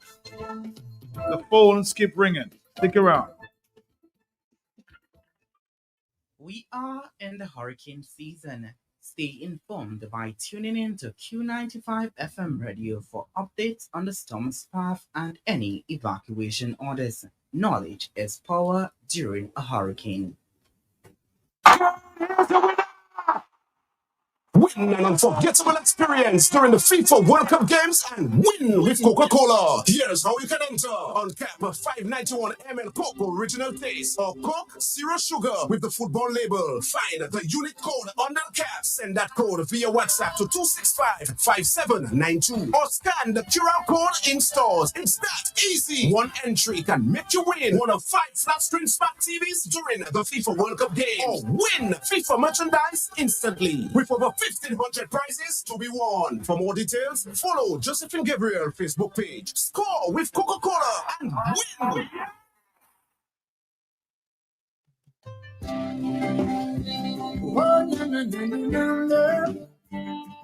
This is our 15th Global View on Q show for 2026, and we continue to engage with our local, regional, and global Q family listeners and friends of Dominica. I'm Sheridan Gregoire, Mr. G. With me is my co-host, Justice Dr. Irving Andre, former Dominica UN Ambassador Crispin Gregoire, Kalinago Chief Annette Sanford, Mr. Kimani John, Attorney Joel Paris, and Mr. Patrick Hill. This is part 2 in the series on how have the Kalinago people of Dominica fared since the event of the last Carib War in 1930 to date. Here are some talking points or questions, if you like. As the Carib Act of 1978 helped to institutionalize the Kalinago Chief and Kalinago Council since Dominica attained political independence in 1978, is it still relevant after 48 years? What provisions of this Carib Act of 1978 need to be revised now in order to align with the UN Declaration on the Rights of Indigenous Peoples 20 years after this declaration, particularly in view of the alleged mining and environmental degradation now affecting their communities? Kalinago people of Dominica were not included in the negotiations for political independence. Was that an unforced error? Is there now a greater embrace of the Kalinago people and their cultural attributes by the wider Dominica population? Should the 2007 UN Declaration on the Rights of Indigenous Peoples have been more fully implemented by Dominica's government so as to deliver greater positive impacts on the lives of the Kalinago people of Dominica? The Kalinago Council is a tribal government. What should be the central government's approach to working with this local government authority that is different from a village council? What is the core legal principle that comes from the UN Declaration on the Rights of Indigenous Peoples? And what does that core principle of free, high, and informed consent mean for the Kalinago people post-2007 when the declaration was passed? So going forward, what should the Kalinago people do to advance their development aspirations after 48 years of the Kalinago Act of 1978? What has been the impact, outcomes, and deliverables of the first female Kalinago chief and her new dynamic council for the Kalinago community since taking office? I will ask the panelists to suggest what they envisage as important development aspirations for the Kalinago people from now through to 2030, when I imagine the Kalinago people will be commemorating 100 years since the presence of a British warship in the Salibay in 1930, an event I believe to be known by the Kalinago people as the last Carib War. Here's a thought. What about expanding the Kalinago territory by about 3,000 acres and creating a modern traditional architectural design and build community integrated residences, say 5,000 to 10,000 1,000 residents with agriculture, manufacturing, agribusiness, tech, knowledge industries, and tourism, etc. All get to generate foreign earnings. Visitors could conceivably pay a small fee to tour this traditional old charm community, which would be under the ownership, direction, control, and management of the Kalinago Council and the Kalinago Chief. Just a thought. We look forward to the contributions of Justice Dr. Irving Andre, former Dominica Young Ambassador Crispin Gregoire, Kalinago Chief Annette Sanford, Mr. Kimani John, Attorney Joel Paris, and Mr. Patrick Hill on how the Kalinago people of Dominica have fared since the last Carib War in 1932 date. So tune in Tuesday night, 8 p.m. for more on the Global View on Q, only on Q95, the big station.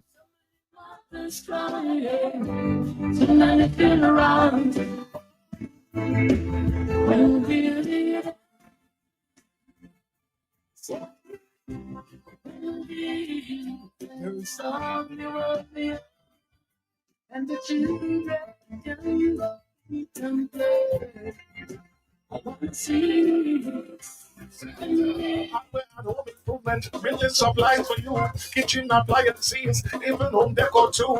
Lumber, lawn, all your garden supplies. Plumbing, welding, electrical supplies. Visit Do It Center at the former Jane Asset Hardware location on Goodwill Road. Call us at 255-6890.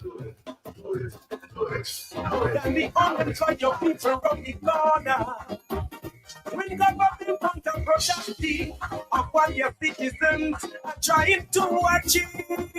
When one is in and the other judges scraping up a living.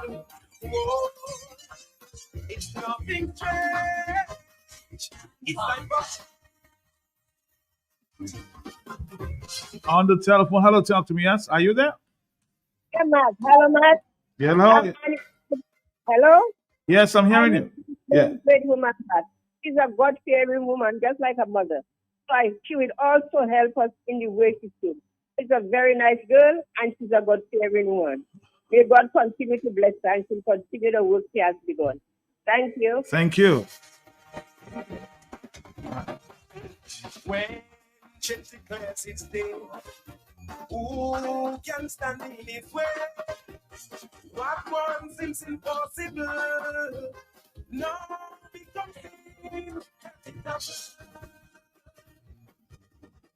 When school leavers can't find work and citizens are losing hope, people from all sides begging for a better life. I asked the question, what is wrong with a man? Nobody's answering me and saying, good afternoon to you, man. The men are hiding under their mother's skirt. Okay. Many can feel it, so they are Men getting all the blows, boy. from this silent front that I'm the shade,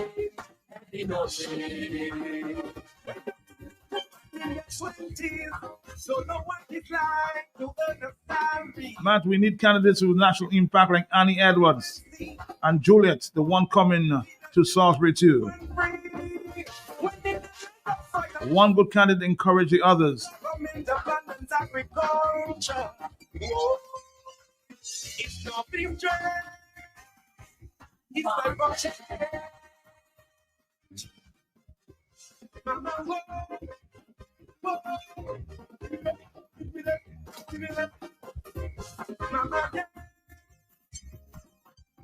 Somebody suggesting here, Matt, if there's a runoff in the Marigot constituency, there should be a runoff in every and all constituencies.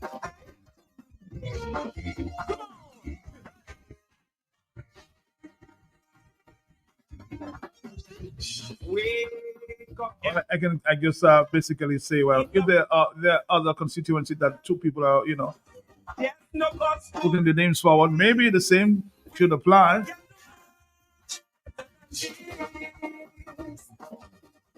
When leaders can no longer hear the people. Good afternoon to you, Matt. I'm from St. Joe sitting and listening to the brilliant-minded lady, and I'm speechless. We need at least 5 like her, and that's a big thing for the UWP. Light is in the tunnel, the light has come, huh? It's the lady from St. Joe spreading that message here.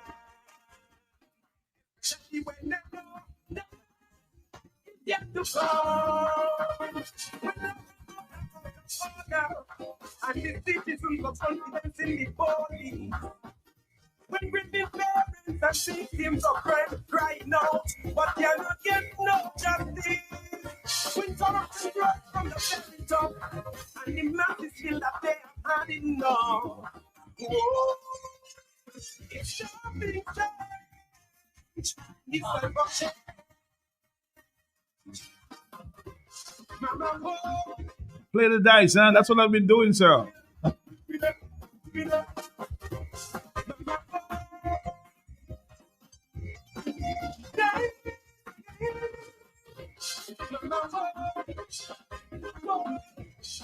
On the telephone, are you there? Oh, sorry. You gotta call back.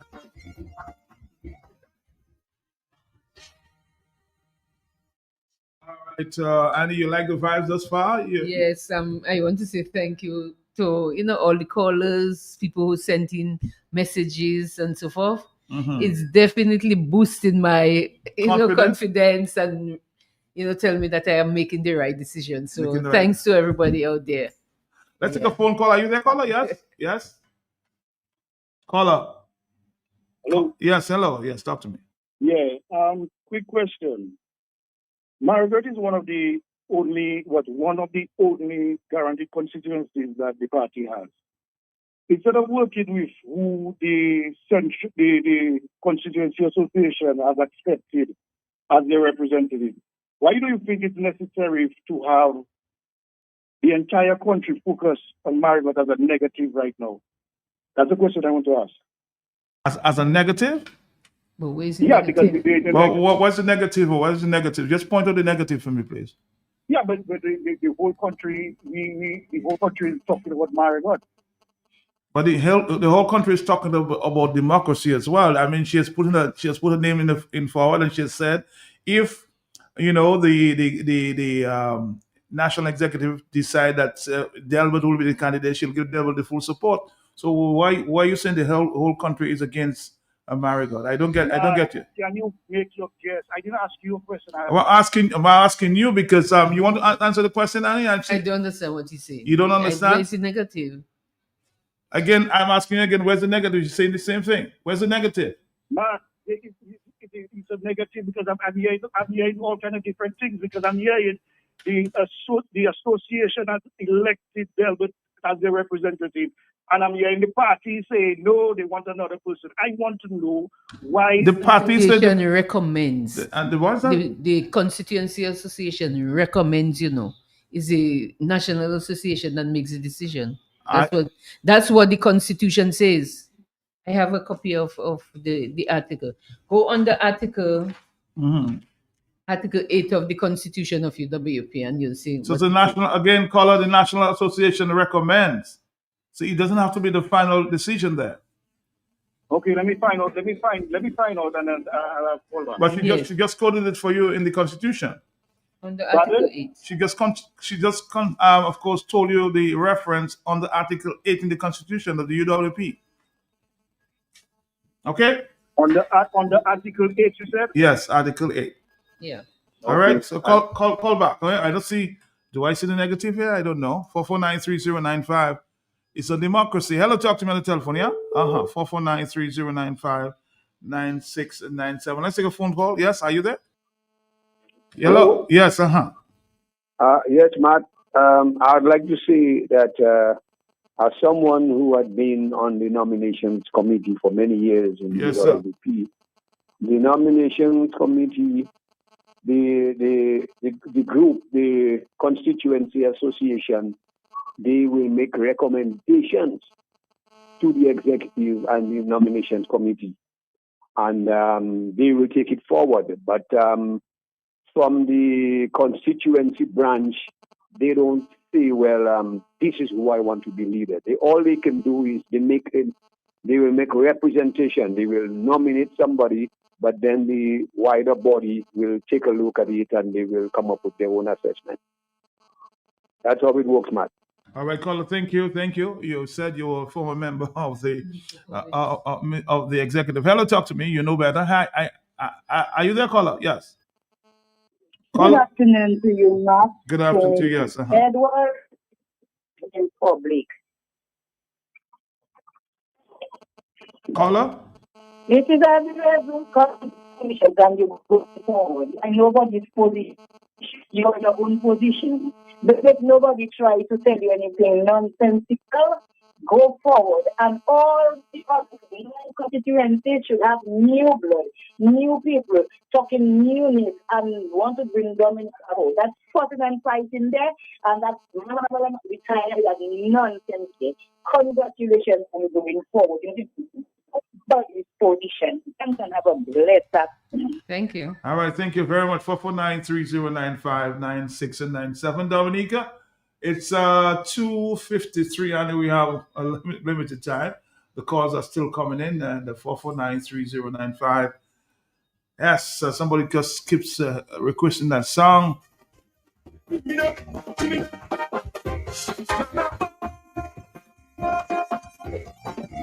Well, let's see what the national executive decides. Hello, talk to me on the telephone. Yes, according to you, nominations can be made. The decision rests on the national executive. Change is a phenomenon. Comes with the rising sun. On the telephone, hello, talk to me. Yes. Yes. Good afternoon again. Good afternoon.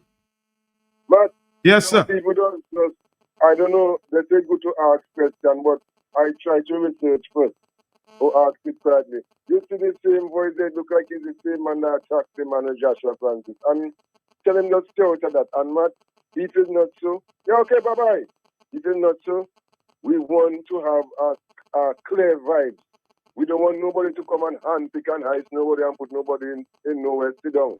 And not because Annie is who she is to me. She don't must even know me. She must hear mother talk about me. And I will support her just like how I never know Lennox never know me.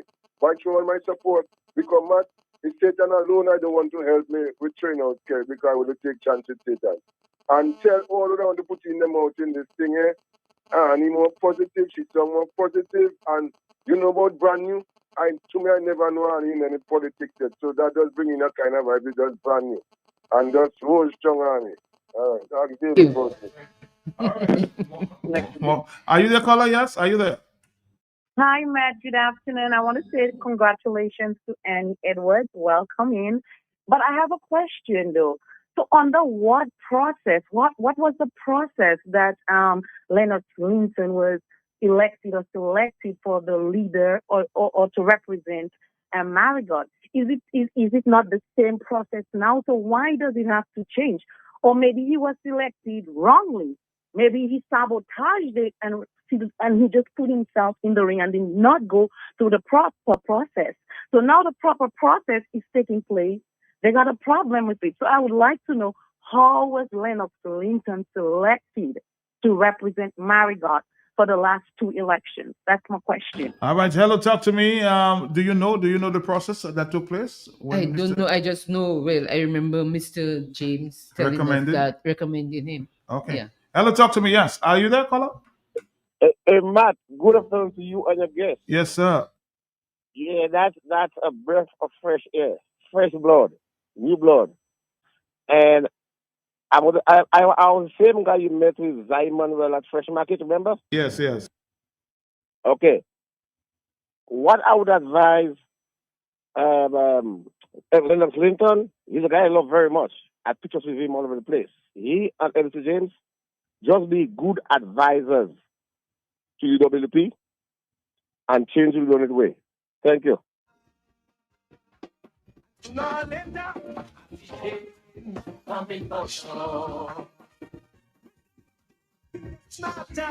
Mr. Julius Covert says she songs honest, genuine, and humble. She's a good fit for the UWP. And the other judges repping up and leaving. Whoa, it's nothing. Hello, yes? Good afternoon, Matt. Good afternoon. Good afternoon, Mrs. Edwards. Yes. Good afternoon. One of the questions I want to ask you, Mrs. Edwards. Okay. Let's say you're going up and Delbert is going up for Marigot. Let's say Delbert win, are you going to give Delbert your support, or will you be giving Delbert your support? Thank you. I think she's answered the question Yes, before, I but said, yeah, I wouldn't go independent or anything. I'll just, for your accept. support behind him. Yes, yes. I'm not going to run under any other Yeah. label, whether it's independent or not. I think she said that before, yeah? I think it's party. And losing hope. People from all sides begging for a better life. They go out that But it says, once Annie is the representative, I am transferring my vote to Marigot. many can feel it. So they are to stay Annie all the way, huh? from this side and from that. As the change heading away. In your 20s, so no one is I like the lady. Give her a chance. free. But in the constituency. Let me just say openly, I've actually invited Delbert to have an interview just I'm doing with Annie. And I haven't gotten a response from him, but I would welcome Delbert for an interview like Annie. I put up of course, I requested an interview. Let's see how he responds, huh? But I did invite Mr. Delbert. And Annie was only told about this interview this morning, right? Yes. And you responded. I sent her, what I did was send her an invitation for you to promote my event. And then, The invitation came. yes, Yeah. and next thing you asked me to come here today. Thank you. Yeah.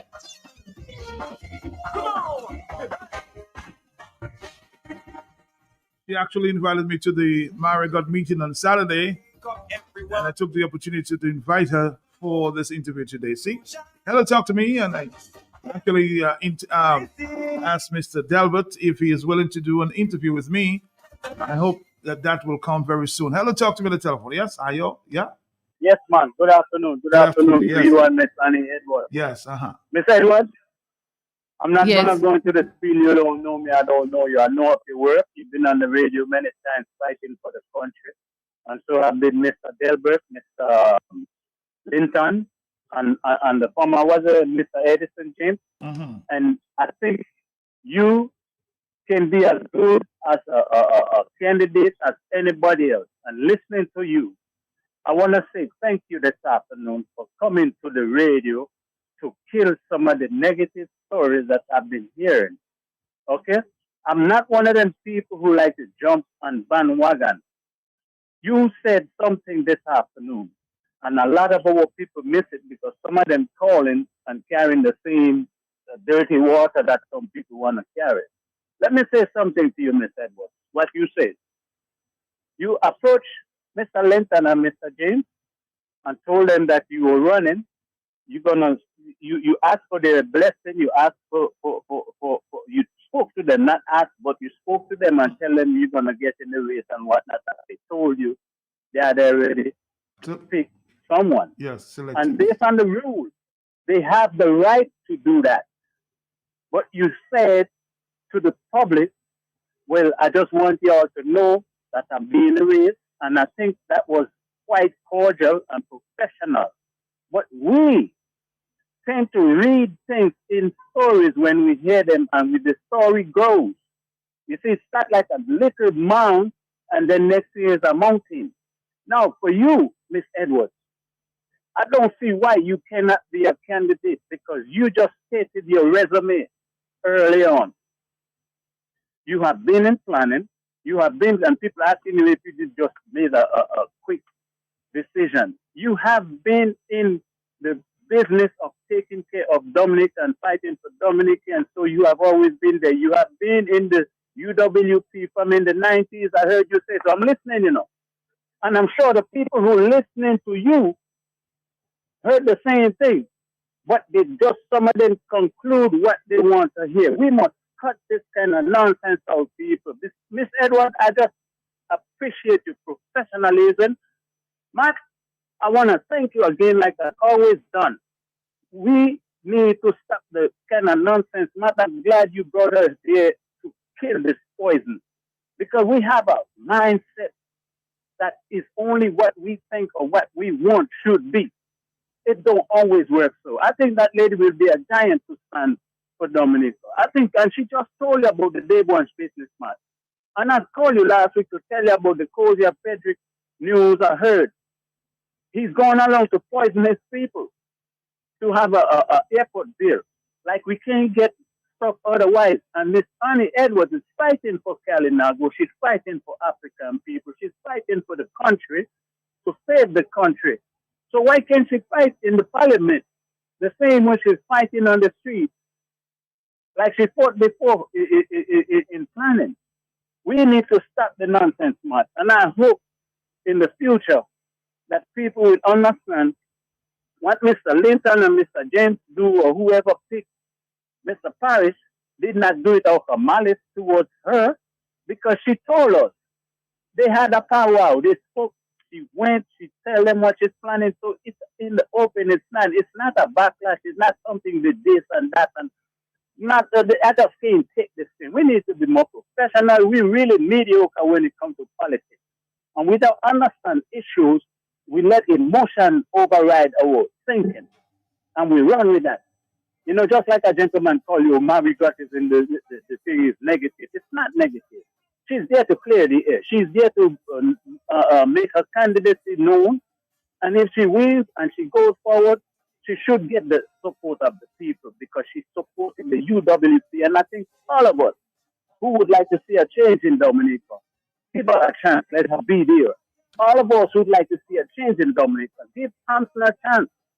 I like Mr. Linton. I love Mr. Linton. Mr. Linton is a great benefit to the UWP. If and when the UWP win and they want to give him a position, I think he should take it, because he's fighting for country. He's been in the work. The man been in the trenches for years. Him, Thompson, everybody been taking blows, being dragged to the court, all the expenses, all the nonsense, and the people don't understand the issue that they are dealing with, fighting amongst themselves to pick this one over that one and this and that and this, and making it personal. It's not about emotional. It's about country. It's about issues. It's about what is best for the people, the future of the country. Like she told you, you have hardly hear people speak about a 20-year plan, Matt. Most major cities, most good governments have a long-term plan for the people and country. But we're not thinking about this thing.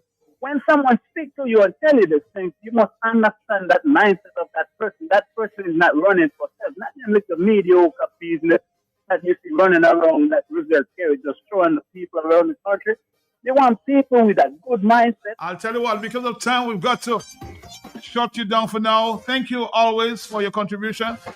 We're going to take our final 20 seconds and we're going to allow Miss Annie Edwards to wrap up in the afternoon. Blessings, how are you? Blessings to you. I trust that you are okay. Yes, I'm listening to your program, but I don't know how to connect. I would like to get the number of Miss Annie Edwards so I can contact her. I'm Glenda John Baptist. I reside in Marigot. I am from Port Azil. Anyway, take care. All right. Have a blessed afternoon. I'll allow her to give you the number there. She'll type it in your phone, okay? So yes, okay. So she'll share with you. But let's share and have a final comment, because time is of the essence. Begging for a better life. Then out of the darkness there comes a light, a consciousness. And I'm sure she'll share her number with you on Marigot on Saturday afternoon. From what time again, Annie? What time? From 5 o'clock. 5 o'clock? Yes. 5 to 7, 5 to 8? It depends what goes on there. But again, thank you for coming. Any final comments before you go? So I just want to once again thank the people of the persons who called in. I also want to thank the people of Marigot and Concord. I've already started to make moves in Concord. Okay. Who have already started to work with me and who I think will continue to work and support me. So you'll be seeing me on the ground a lot. I am encouraging people to re-register and so forth. So I've been taking up forms to them, people who need to get their birth certificate. I've printed a set of forms to take to them so they can easily fill them up and get them done. So your work has started? Yes, my work has started, and I mean... I can tell the excitement. You're excited to represent your people, huh? It's nice, yeah. And I just want people to remember that the goal is really to remove, this Labour Party that has been on our back for 26 years. That's it. We should not be fighting within ourselves. We should just focus on the goal and move forward. And everybody should come on board, all supporters and also people in the Labour Party who are fed up with what's going on. Yeah, so Matt, I just wanted to thank you I was skeptical about coming, but I'm happy I came because I hope your colleague will come soon. I hope so too. All right, thank you. So, thank you. All right, Mr. Delbert Paris, the invitation is out to you as well, huh? Thank you, Dominica. We've got to go now. It's a war that is never waged. Sovereign people always looking to that great liberation. I'll be back if the Lord is willing tomorrow at the same time. Hot Sit tomorrow. Thank you.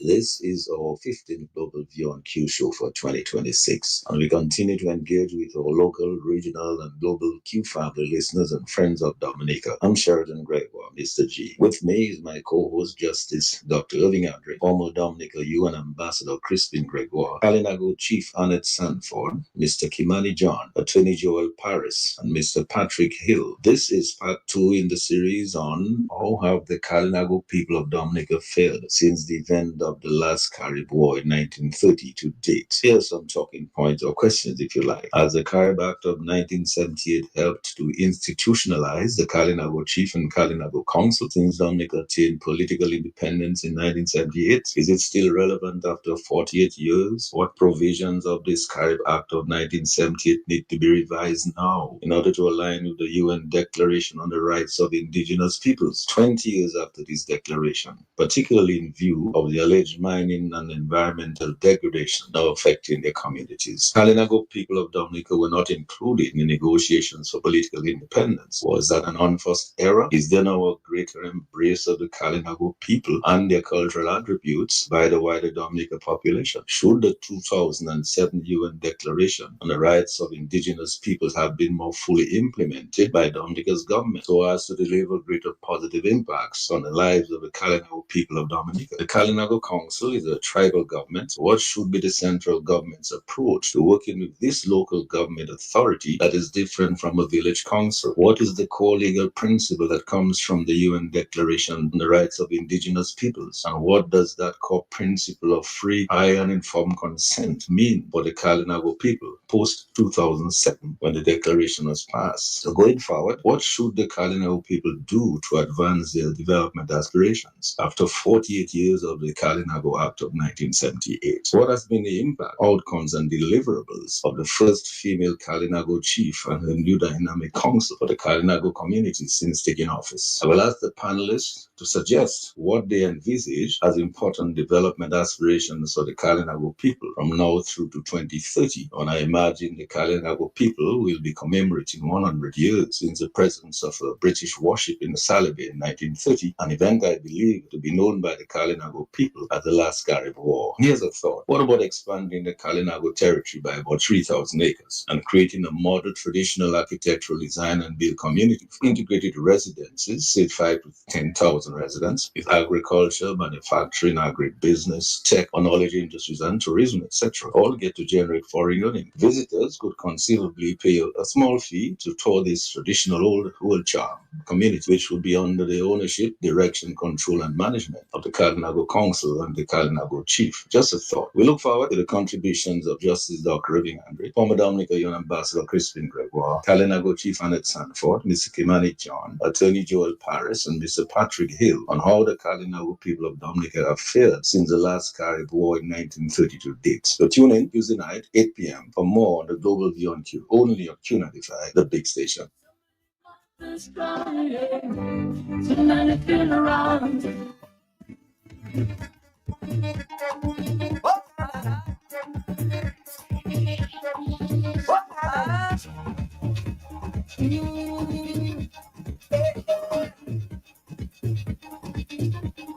you're loyal, then you're loyal.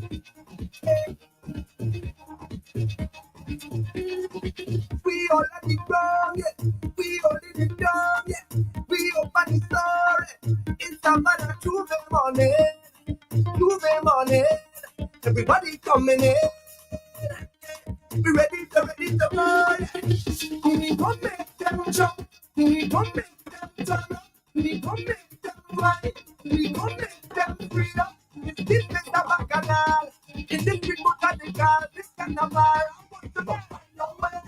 Everybody on the if you come in from the rock, when we reach this thing, they come. Give it up on. It's the bad ride. It's the bad ride. You could see it on the front. Ready for life. When the people tell you they cannot wait for God. It's the bad ride. It's the bad ride. We are with God, yeah. We think of our love, yeah. We think it in more, yeah. Today nothing now, no. Happy feeling. Everybody reveling. They're ready, the boy. We gon' make them jump. We gon' make them jump. We gon' make them ride. We gon' make them free up. It's the place of the canal. We never so magical. This carnival. Everybody on there. If you come in from the wrong, when you really think they come, give it up and it's a bad, it's a bad. You could see it on the when